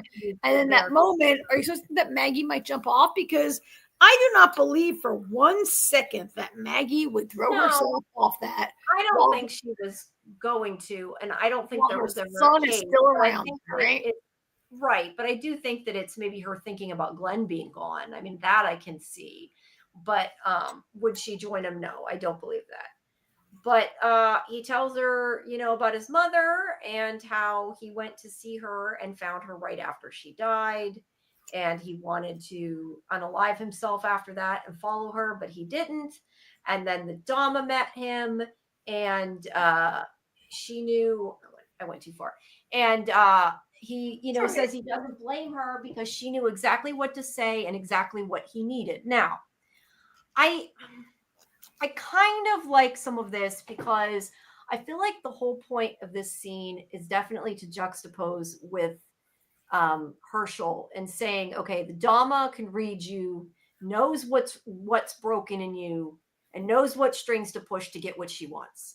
And he's saying this, and I think it's interesting because he was bad and is bad, whatever you want to say, and I know there's levels of evil and we talk about that a lot. Yes. We know that he has been influenced by the Nama. We know that Negan has said that part of the reason he is the way he is, he believes, is because of him. Okay. But we also know at the end of this episode that he seems like he is maybe not wanting to hurt people as much. He's helped Maggie. He's maybe changing. I don't know. But I think it's an interesting juxtaposition that this guy who we thought was this awful person has been created, whatever, become awful. But the thing is like the same thing's happening with Herschel, and Herschel is like now actively wanting to kill people, trying to poison people with walker blood, maybe even his own mother. We don't know. And then we have the other side of this where it's like maybe he's come out a different side and has changed. But I don't know. Do you really put the Croat and Herschel on the same level of brainwashing by the Dama? No, I'm not necessarily saying they're on the same level of brainwashing, although I don't think Herschel was brainwashed. That's the problem. Oh, he was brainwashed for sure. But see, that's the issue I have with this season. I feel that what she did, yes, she found what he needed and she comforted him when he needed it. But I think it proves that he is a sociopath, potentially a psychopath, and that wait. is too far gone. That's what I think. So you think Herschel is a sociopath? Yes, And I so think that the Herschel wants to do drama that. didn't have that far to go with him. Right. Because I feel that the Dama, yes, the Dama definitely, like he Well, said, and that's what I'm saying. It's showing that he's like, yeah, she knows what you want. She knows how to make you do what she wants. But at the same time, now he seems like he's maybe not acting in that interest where I think that really? Herschel, yeah, because Herschel has tried to kill people. I don't think that the Dama did enough to him to brainwash him. He That's tried my to kill. problem. Who did If he try to she kill? He tried to tortured him, kill. I would buy it more. The fact that she didn't makes me just think he's bad and crazy and yeah. Wow. Because until now, I have thought that Herschel is mostly not unlike most angry. Like, so Herschel's like, oh, my mother doesn't love me. She's all obsessed with my dad. Like, I feel like Herschel is mostly like any other like angry teenager who's angry at his mother for whatever reason. Plenty of kids, their father dies, their mother grieves, their right. But kids generally don't, if they're stable, do not try to poison people once they've gotten away from the bad. Well, and so the Dama manipulated him. Yeah, she definitely manipulated him. I'm not disagreeing with that. Or she brainwashed him. I think he was already there. I he was going to put Walker blood to. So you think he's like a killer, like a psycho, like a. And the Dama saw that in him. Yeah, I think that she sort of nurtured that part of him because I just don't think that she did enough to him to make him that way. And I think that's what it's showing that I don't know. I take it, like I said, that the Croat has become this awful person because he was around Negan and around the Dama. But now he is saying, I'm letting you go. I'm going off on my own. I'm not going to hurt you. I'm not going to hurt Herschel. You need to go. And like he's a little bit changed. And I don't know. And I think like Herschel's kind of the opposite side of that. Herschel has been affected to the point that Herschel is now. I mean, there were people who were around Negan and were like, this is terrible. Like people like, what's his name? The guy whose face was burned, Sherry and Dwight. Dwight, right? Who was around Negan and didn't like people who are around Negan don't all come around to the savior's point of view, right? Yeah, and that's what I'm saying. And whenever he got away from the Dama, if he wasn't psychopathic or at least sociopathic, in my opinion. So you think Herschel's like his mother and not wanted to go back? Yeah, I don't think he was brainwashed that much. So you think Herschel's a psychopath? And so if Herschel had not gone to New York and been in the throes of the Dama, would he have become a killer anyway? Like a psychopath? That I don't know. You think he's a natural psychopath? And that was in him. I definitely think he's a sociopath. I think that he's been, I don't know. They have not done enough to prove to me that she has brainwashed him. I feel that she has used him and she has guided him, but I think that a lot of it was there because she didn't torture him. Okay. I don't know. Does that make sense what I'm saying? I don't know. That's just how and to be fair, I think they're overplaying the angry teen thing. Like, yeah. Every teen is angry. Every teen thinks their mother hates them. Every teenager has all these issues. I do think they're overplaying him to the level of like him becoming a really danger. Like most people hate their parents between the ages of 13 and 15, and then they come around, right? Whatever. Yeah, they don't try to a group of people, and yeah, that's the way I look at it anyway. The Dama's connection to him, and there was this bit this week where Maggie says to the Croat, like, you better tell me what I want or I'm going to cut you up starting with your little toe. And he says, like, oh, your son gave his little toe willingly. Like, I asked, he let me do it. Like, I'm not really sure what that's about. And well, they said it, if you watch the thing at the end, they had the little making of after show thing. Yeah. They had said that was like a promise to her that he was on her side and wanted to, work with her or whatever. And that's kind of my point. Like, that's not normal. Like, no, and it's kind of dumb.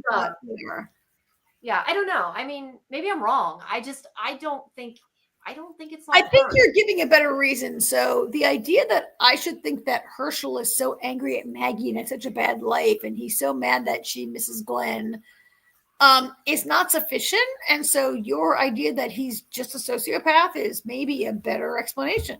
frankly. My question is, and this is kind of the big thing, I don't know that it's supposed to come off that way. Like, I feel like you are supposed to think that she brainwashed him. I just don't think they sufficiently showed me that.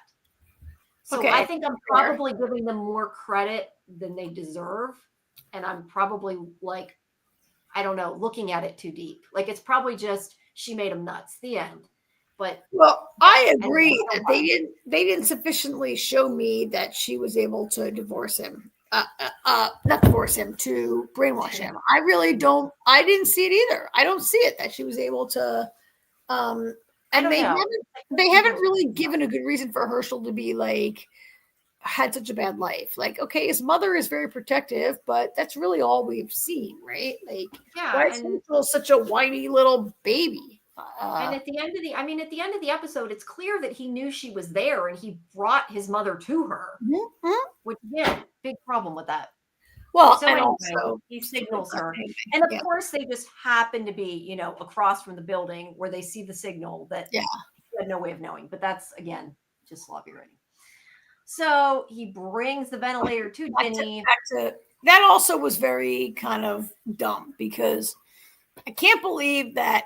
So the part where Negan was like, he says it earlier, it was foreshadowed where he says, like, oh, I had to like put my wife into a ventilator. I didn't know how, but I learned how. And now we see that he brings it home. And then he knows how to ventilate Ginny is just a little. I just wish they would have had some kind of medical person be like, oh, Negan, you've got to go find a ventilator for her. And then he would do it. Like for Negan to know that because of Lucille was a little. Yeah, no, I agree. Much, and that's why right? I said I really thought she was going to be dead when he got back. And I think Yeah, it would have been better for you. It would have been great. It would have been great. Yeah. So this is where they part on, good terms, I guess. And she goes off in search of Herschel. She finds him and he's like, everything is going to be okay now. And because I'm that creepy ass smile. I mean, I don't know. He's very creepy, yeah. And that's why I'm like, a little too much. It is a little too much to believe. Yeah. And then she comes out and she whacks her. I guess it's so ridiculous. She's pretty. So her hair got burnt on one side, but she's pretty much okay. It's so her neck and her hair got singed and otherwise. It's so annoying. It's so annoying that she's alive. It's so annoying.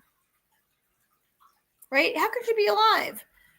Yeah, I don't know. Like I said, I was surprised, and this is the least out of all the people that I thought have been dead and haven't on the show. I thought it was possible because I still think that he left her because he was scared. He didn't really look. I think that she could have pushed her way out and threw a body there. I mean, is it 100% believable? Jamie, you think that because you were forced to think that by the way the story went. And that's what I'm saying. I'm not saying it's 100% believable. You didn't think out of all the times they've done that. I mean, you didn't say last week, I bet she's alive, right? No. And I was surprised and I definitely thought, oh, she's dead. That's a body. But I didn't see the pictures either, so I wasn't spoiled. But yeah, I'm just saying that out of all the tricks and the dumb stuff that this show's done, that was one of the lesser. Yes. I also think she's not that compelling a villain to still be alive. I don't like her. I would see the character that Kim Coates plays, the guy that lives up in the Metropolitan Museum. He's awesome. He's a much more compelling character, and like the Dama never really did it for me, and so to bring her back is like whatever. And Maggie's gonna kill her next week probably. I hope whatever. Yeah. I'm much more. Do you have more scenes? Because I'm much more disappointed in where the story ends with Negan. You have a couple more shots, or are we done? No, that was it. Because she blacks out after that. I'm pretty sure. All right, so I was really disappointed in the part where Negan he has all these hallucinations about his wives, blah, blah, blah, and the part where he says to Benjamin Pierce, he's talking to him, and he says like, "Oh, when I was with the Saviors, my problem was I offered mercy, and I'm not going to do it anymore. I'm just going to kill everyone. So can you get everybody together so we're killing everyone?" And I'm like, wait, what do you? No, your problem was that you killed people and you became evil, not that you didn't. Yeah, right. And so part of this show is like has been like the redemption or the path to redemption for Negan, right? And now Yeah. Negan decides to go back to his old ways. I don't think. And, like, I mean, what are I they don't doing know. with I this? don't think he's going to kill everybody. I think he more meant like, and he still intends to kill people. I don't mean he doesn't, but I don't know if he more meant like I let people join the saviors instead of just killing everybody else and keeping us safe. Because he says But like that's when I was not trying to what. protect people, I should have not shown mercy because obviously he still wanted to keep his group safe. I think it more meant like he shouldn't have added people and All right. like killed like let them all go but one. You know what I Okay, mean? Like fair, but only bashed one of their heads in. He should have bashed all their heads in. I think he means. I don't understand how he Yes, no hallucinates problem. Lucille, And it and makes he's him like, want to I kill felt people. fine. Then he hallucinates Annie, and she's like, oh, whatever, don't feel bad. And then he's like, oh, by the way, I was wrong. Let me kill everybody. Let me go back to my I old know. ways and It kill should have everybody. had the opposite effect. I agree. Right? And Right? It makes I no agree. sense. Yeah. Yeah, I don't, and it kind of scares me seeing the promo because you hear him. Have you seen the promo? Anybody who doesn't want to hear about the preview, yeah, he's He like, whistles. yeah, and he's like eeny meeny. It sounds like, and yeah, I don't. Yeah, that worries me. We'll see. And also, it looks like in the promo that the Dama is like saying that Maggie has to fight Negan, and Yeah. so if the show would end, for Maggie to kill Negan would be a Well, if you want we already know there's another season, so that's the other thing. season. Oh, there is another season. Yeah, it's been renewed. So, All right, so I forgot that, but yeah, but I don't know. I mean, I could still. I think don't they show Maggie with the bat? It made it look like Maggie they does, do, but I don't know. but just makes you caught it. I mean, Yeah, I think Maggie versus Negan is not the most interesting version anymore, right? I don't know. I mean, if Maggie was to kill Negan, could that work? I feel like if anybody was ever to kill Negan, like her to get that revenge would maybe make sense. All right, for it but to should be you her. just do it and not make us watch another whole season of it, right? Like, Yeah, I don't I know how can't. long I don't know. they can drag out this, but at any rate, I was But I shocked. assume it's going to continue to be both of them, so I don't know. I was shocked to see Negan go back to his. I thought the show was going to Negan. They've been trying to redeem Negan for years, and for him to be like, "I'm going to kill everyone," I was kind of surprised. Well, we'll have to. I mean, we don't know. Look, we don't know for sure. It's hard to tell, but he's definitely sounds like he's in the mindset that he's going to go full Negan on him. He does. Yeah. Have you watched more? Have you watched ahead, Jamie? Maybe. maybe. All right. Maybe not. Yeah, I guess we have to wait and see what happens. But right. Well, let's wait and do our next show. Yeah. All right. So the next thing is I have Murderbot. So let me swap to Murderbot here. Give me a second. All right. So I am actually really curious to hear what you have to say about. Let me see if Murderbot is still showing or if I got to reopen it. Nope, it's there. Okay. Now these pictures are most definitely wider, as you can see. Yeah. So this is episode 6, right? Yeah, they're just gonna have to have uneven borders. Episode 6. Yeah. Episode 6, I think. Yes. Okay, let me close my other and picture. The title is called. I think it's Command Feed is the yeah. So this was one of my favorite episodes. I like this because now that they know, like, he's completely a smart ass, like not hiding his comments from Benson stuff because she knows that he can do what he wants. I like it. I like that he's like talking back and being, like I said, a smart ass. I like it. That's kind of my overall impression of the episode. Yeah, I thought it was a good episode. I think that, that I have not been the hugest fan, but I've been coming around to the characters, to the comedy, to the plot. And we talked about Labibi last week. I think we always talk about plot points that get finished early, which make a lot of sense. Like Labibi, boom, done, right? I thought it was a pretty good episode. I rather enjoyed it. I love the picture, but yeah, that's from Sanctuary Moon. Yeah, and I think the interesting thing is we had talked about how, like last week, we had talked about how, the storyline of an android becomes more human is something we've seen before, but it kind of makes me wonder after this episode, like, is that necessarily exactly what we're seeing? Because he does say that he liked killing her. Now, there was somebody, and I don't remember, it might have even actually been Bill. Somebody last night in the chat At the was end, saying, he says it. Yeah. yeah, was saying that it's a possibility that he was saying that he liked protecting them. But I took it that he liked killing her. So I don't know.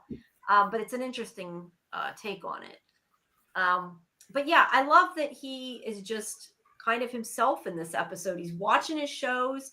He shows it to Mensa to calm her down, and it's clearly his own choice to do so. And I love that because I think like Sanctuary Moon, I love when he watches Sanctuary Moon, but this is the first I felt like it really played a really good part in the show. Like he used Sanctuary Moon to, calm her down. And then he also learned something later in the episode, right? Yeah, and I love they're having this whole conversation, and he's got like a big piece of metal hanging out of his side, and he thinks, oh yeah, that was great. Yeah, and he's like, take care of that. And he's like, oh yeah, that was the printer. And then later she's like, when he says they need new wires or whatever, she's like, can't you just print them? He's like, no, no, because pushing blood on my side. So yeah, there was a lot of comedic moments in this episode. Yeah, that I really liked. And then we have Rathi here, and and I was going to say, I do think that Labibi talking to about, I still can't say her name right, Boss Watch here, whatever her name is, Boss Watch. I do think that was kind of the same thing, like her trying to flirt with her and seeing if it worked. I mean, she's kind of flirted with everybody, and it has not stuck.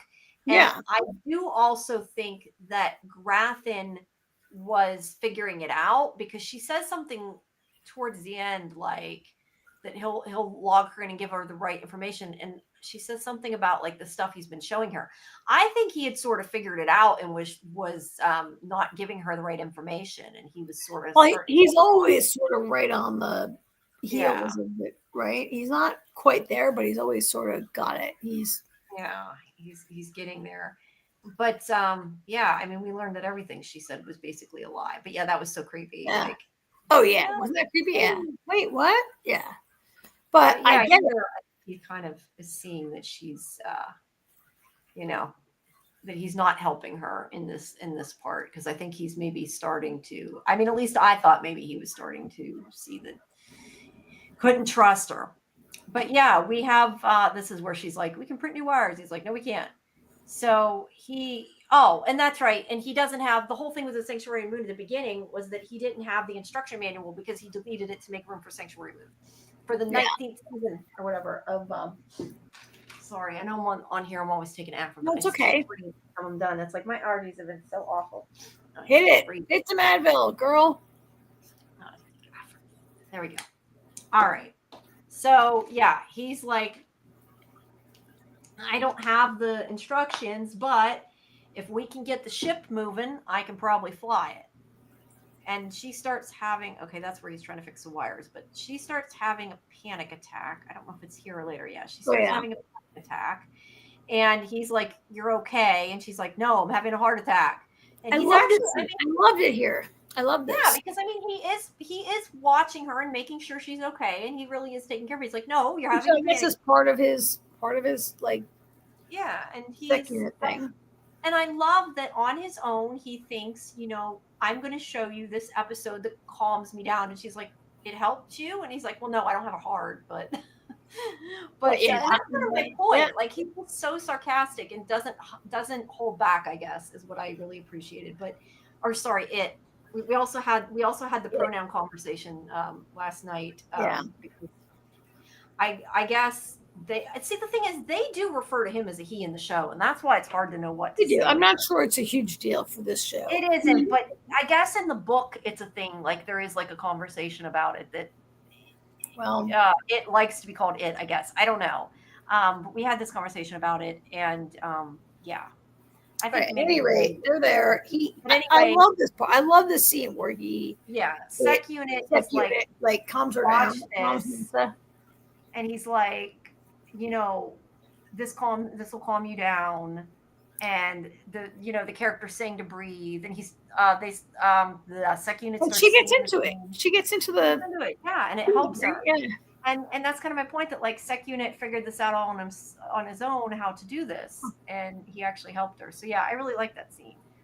And then he is like going to pass out from leaking fluid, and he's like, "Oh, you're human. You think it'll bother me?" And then he passes out, Yeah. which I love. Well, not passes out, but falls over, whatever you want to call it, quits working, and she's required to fix him.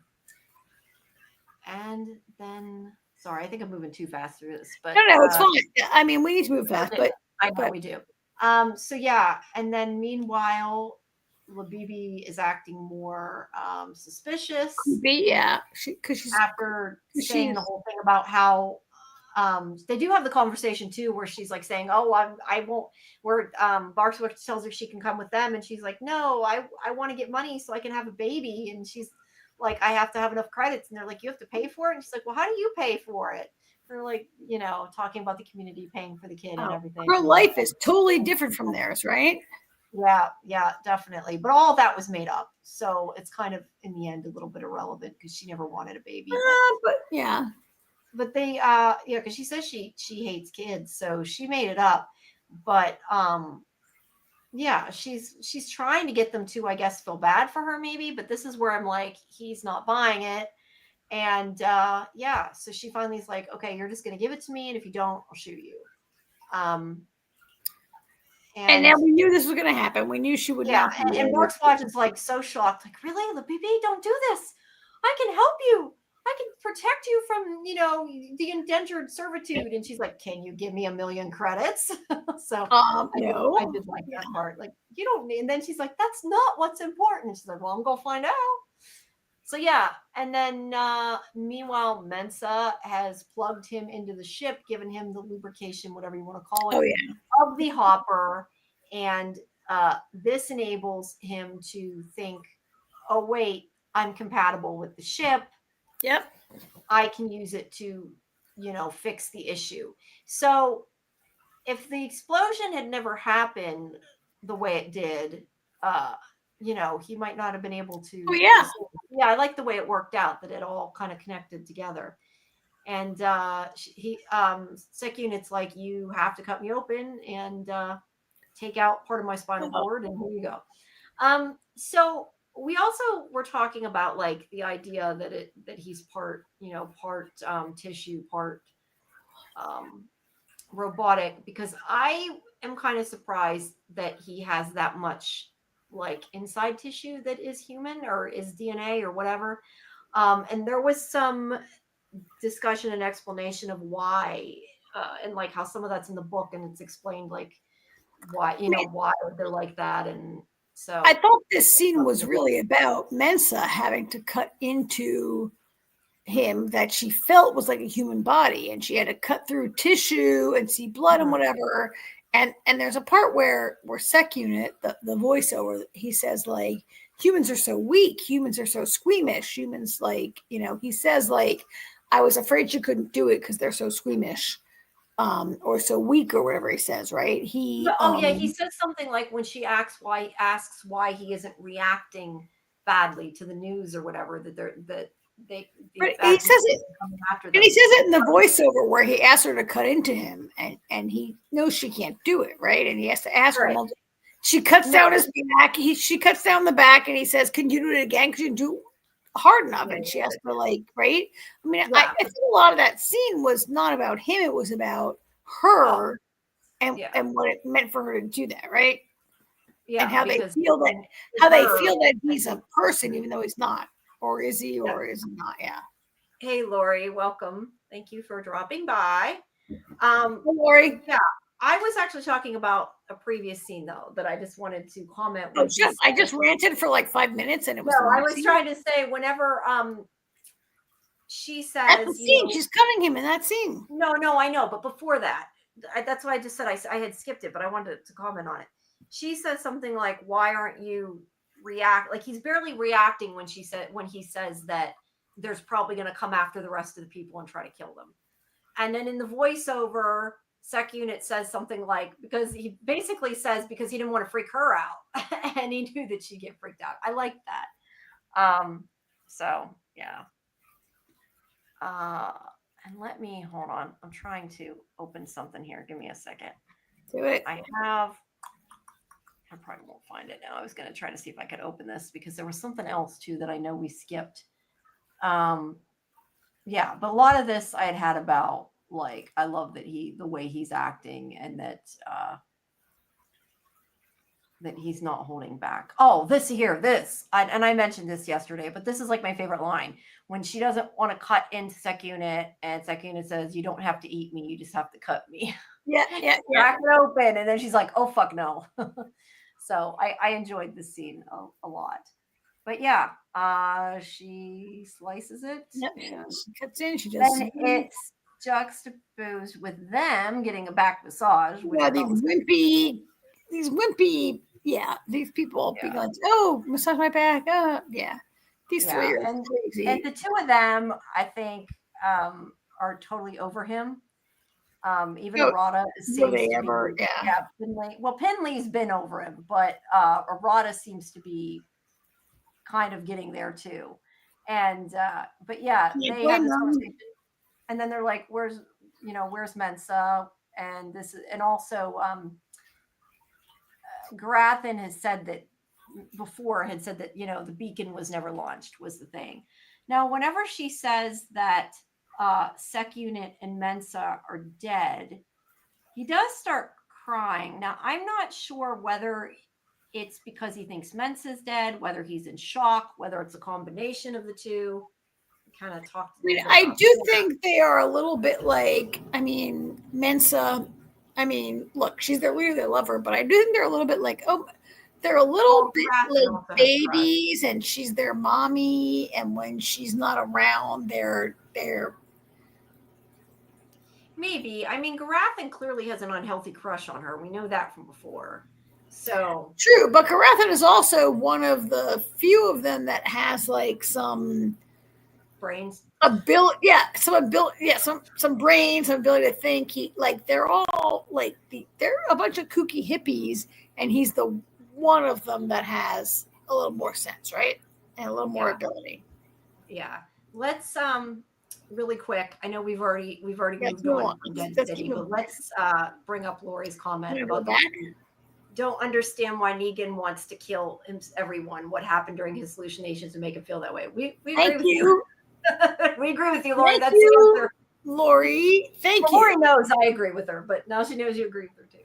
I mean, I can't believe that he just got bumped on his head and had a couple hallucinations and wants to kill everyone. I thought what they have done with Negan for the last several years was to move him on a redemption arc where he would not want to kill people. And now he wakes up one day and says, "I want to kill everyone." Like what? Especially after he sees his wife forgiving him, it doesn't make tons of sense. But his two wives being like, "Oh, you're a good man," right? And now he's like, "My mistake was showing mercy. Now I got to kill everyone." Like, well, no, Lori, it makes no sense because this show makes no sense. And look, I'm not the biggest fan of this show, as Jamie knows, but. Yeah, it's crazy. Why would Negan's on a redemption arc? Yeah. I've said multiple times if he, goes completely Negan and becomes evil Negan again, I'm done. Or if the two of them get together. Those are the two things that'll make me quit watching. And I don't get why you would get bumped on the head and have a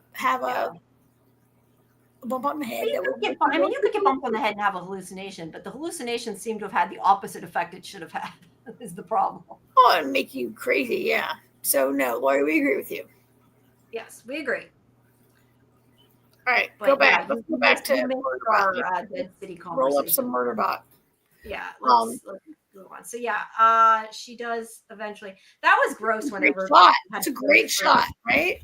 It is, but that sound was like that was a little much. It was great, and he's like, scalpel, wrench. And totally staying calm, and there she pulls out the I forget what he calls it, the fiber. Mensa pulls out some fibers from his spinal cord. Yeah, and they're going to use them to connect to the hopper. And she's like, "I did it." Yeah, so it worked. And then meanwhile, we have Labibi, who is like, "I made up everything. You're going to give me your information."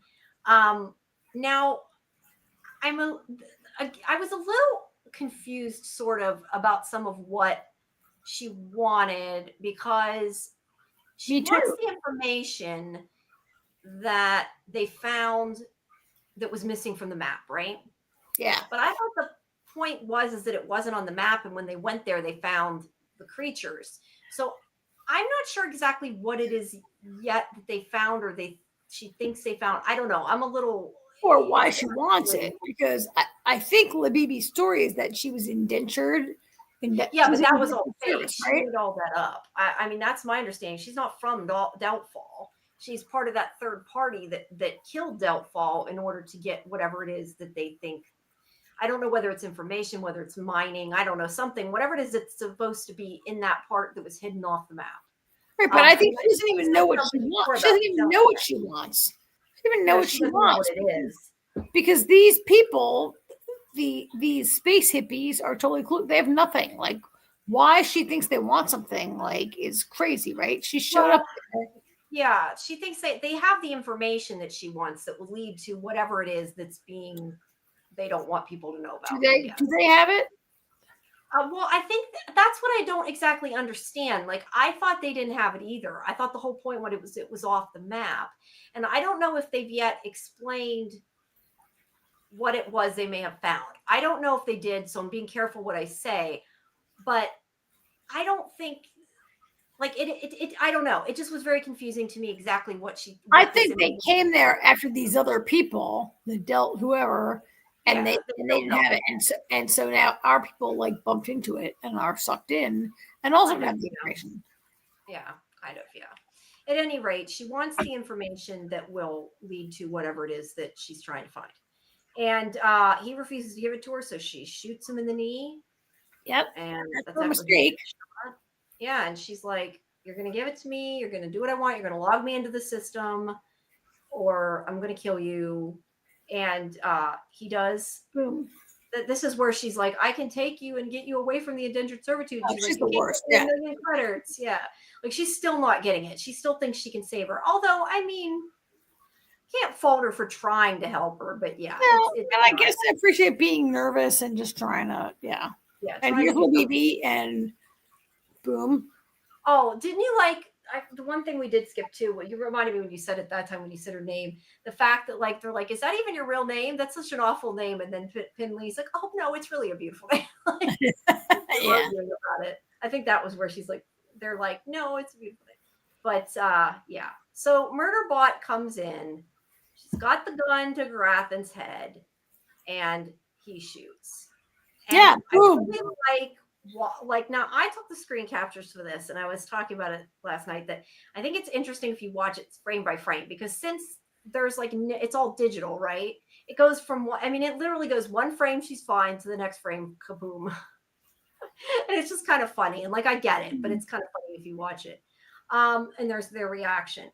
So this is what I was really waiting to talk to you about, is kind of the morality and the idea about what you think about this, because I really don't think that Sec Unit necessarily did anything bad. Look, if Sec Unit did not shoot her, she might have killed Garathan.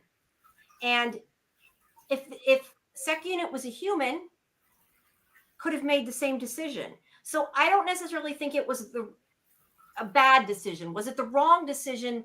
Maybe, because they didn't have time to talk to her and find out what they needed to know and who was going to be after them. But I don't think it was necessarily a bad decision.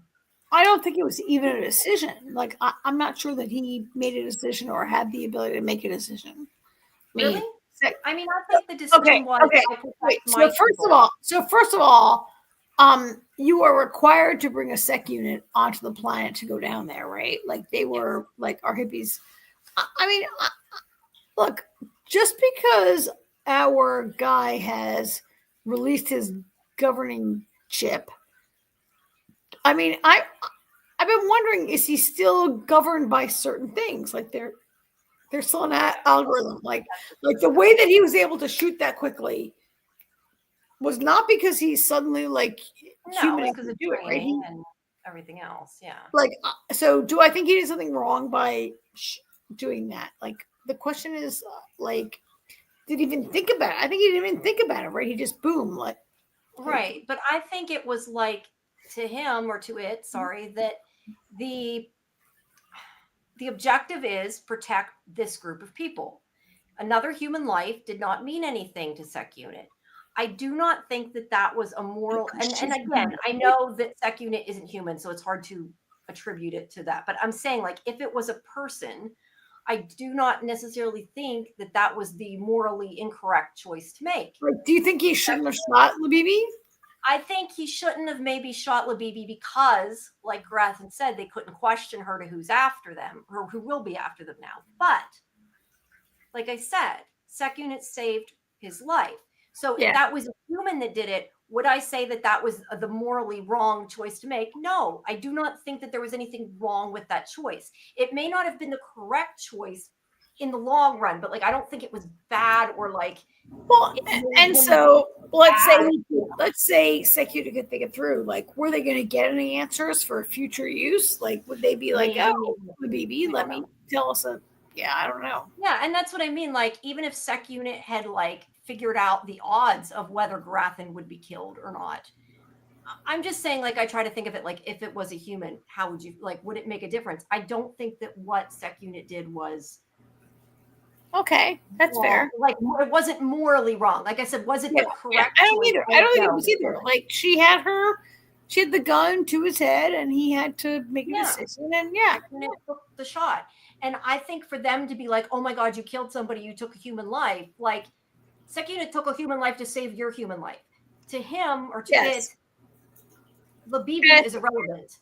It's not what they're protecting. Yep. And any of the other cast members would have also maybe taken a human life to save his life. Of course, right?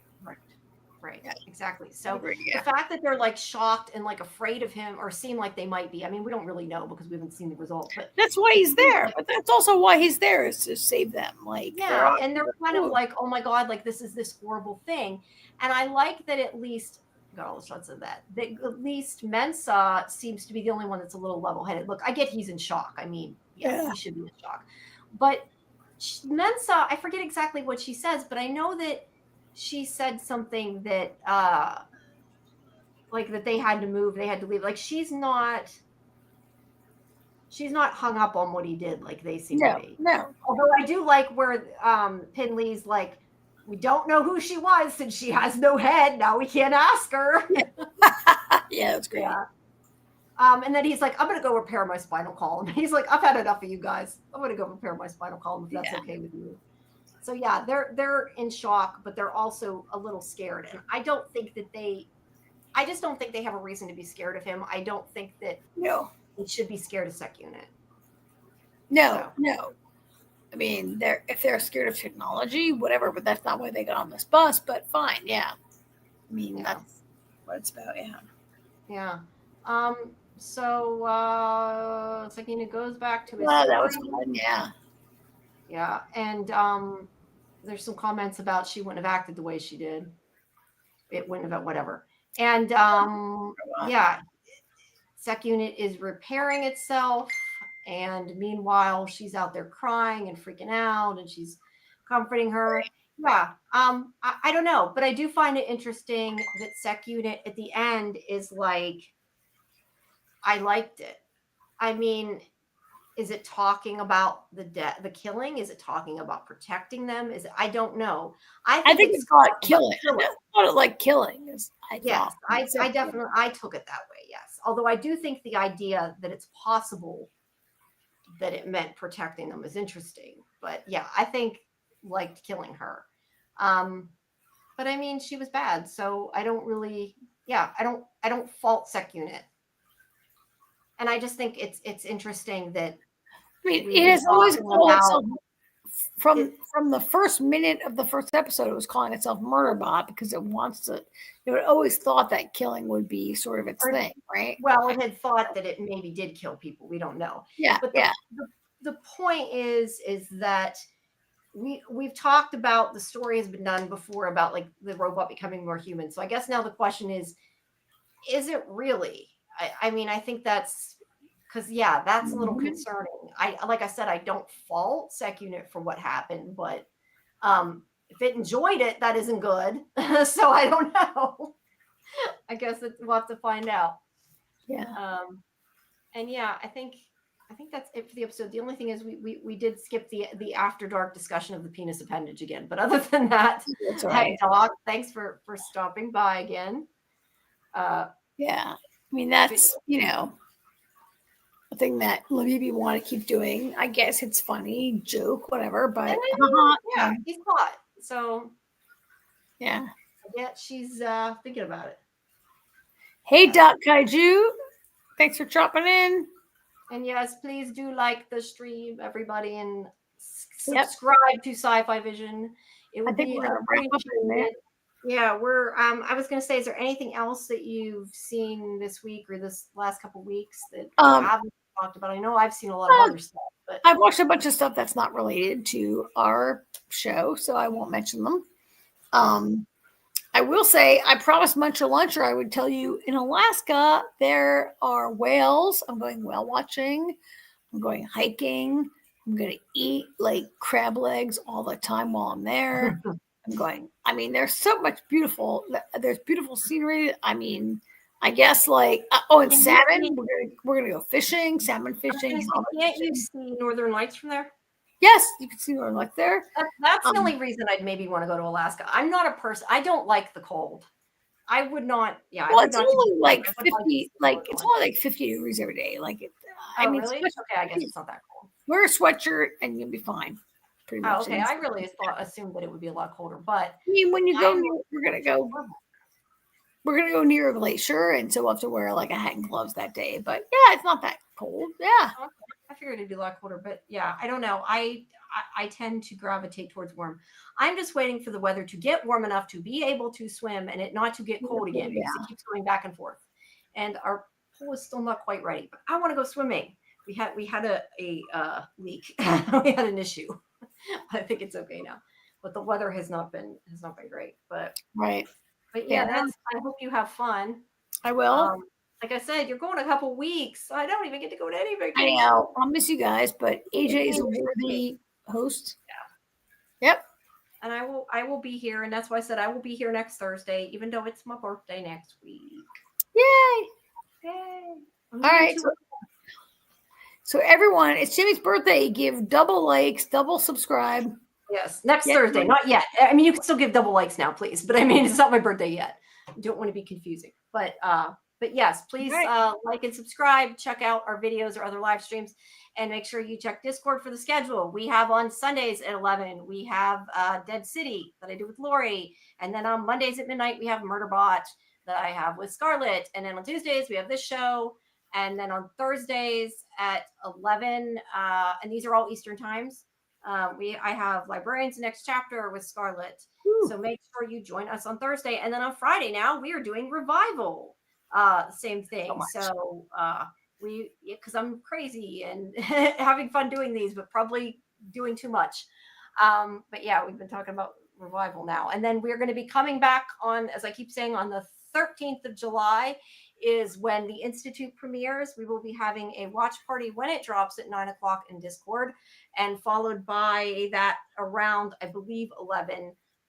Scarlett and I and Lori are going to be breaking down the episode, and then later in the week, me, Karen, and AJ are going to be reviewing it. So, so that's going to be fun. So make sure y'all check that out. But yes, please come back Thursday and please check the video tab for all our interviews. I put up another Better Sister interview. I had put up the other Librarian one. What else did I do? I just put stuff up today. I'm like thinking, what did I do? What did I add? Okay, I was getting stuff right. Right. There are still more Revival stuff coming, still more Resident Alien stuff coming, and still one more Murderbot thing coming. So yeah, all that is on the way. So please check that out and check out scifivision.com as well. And all right, y'all. We will see you guys on Thursday. But we appreciate all you, and thank you if you've chatted with us and helped keep it moving. We appreciate it. So all right. Have a good night, guys. Night. Bye.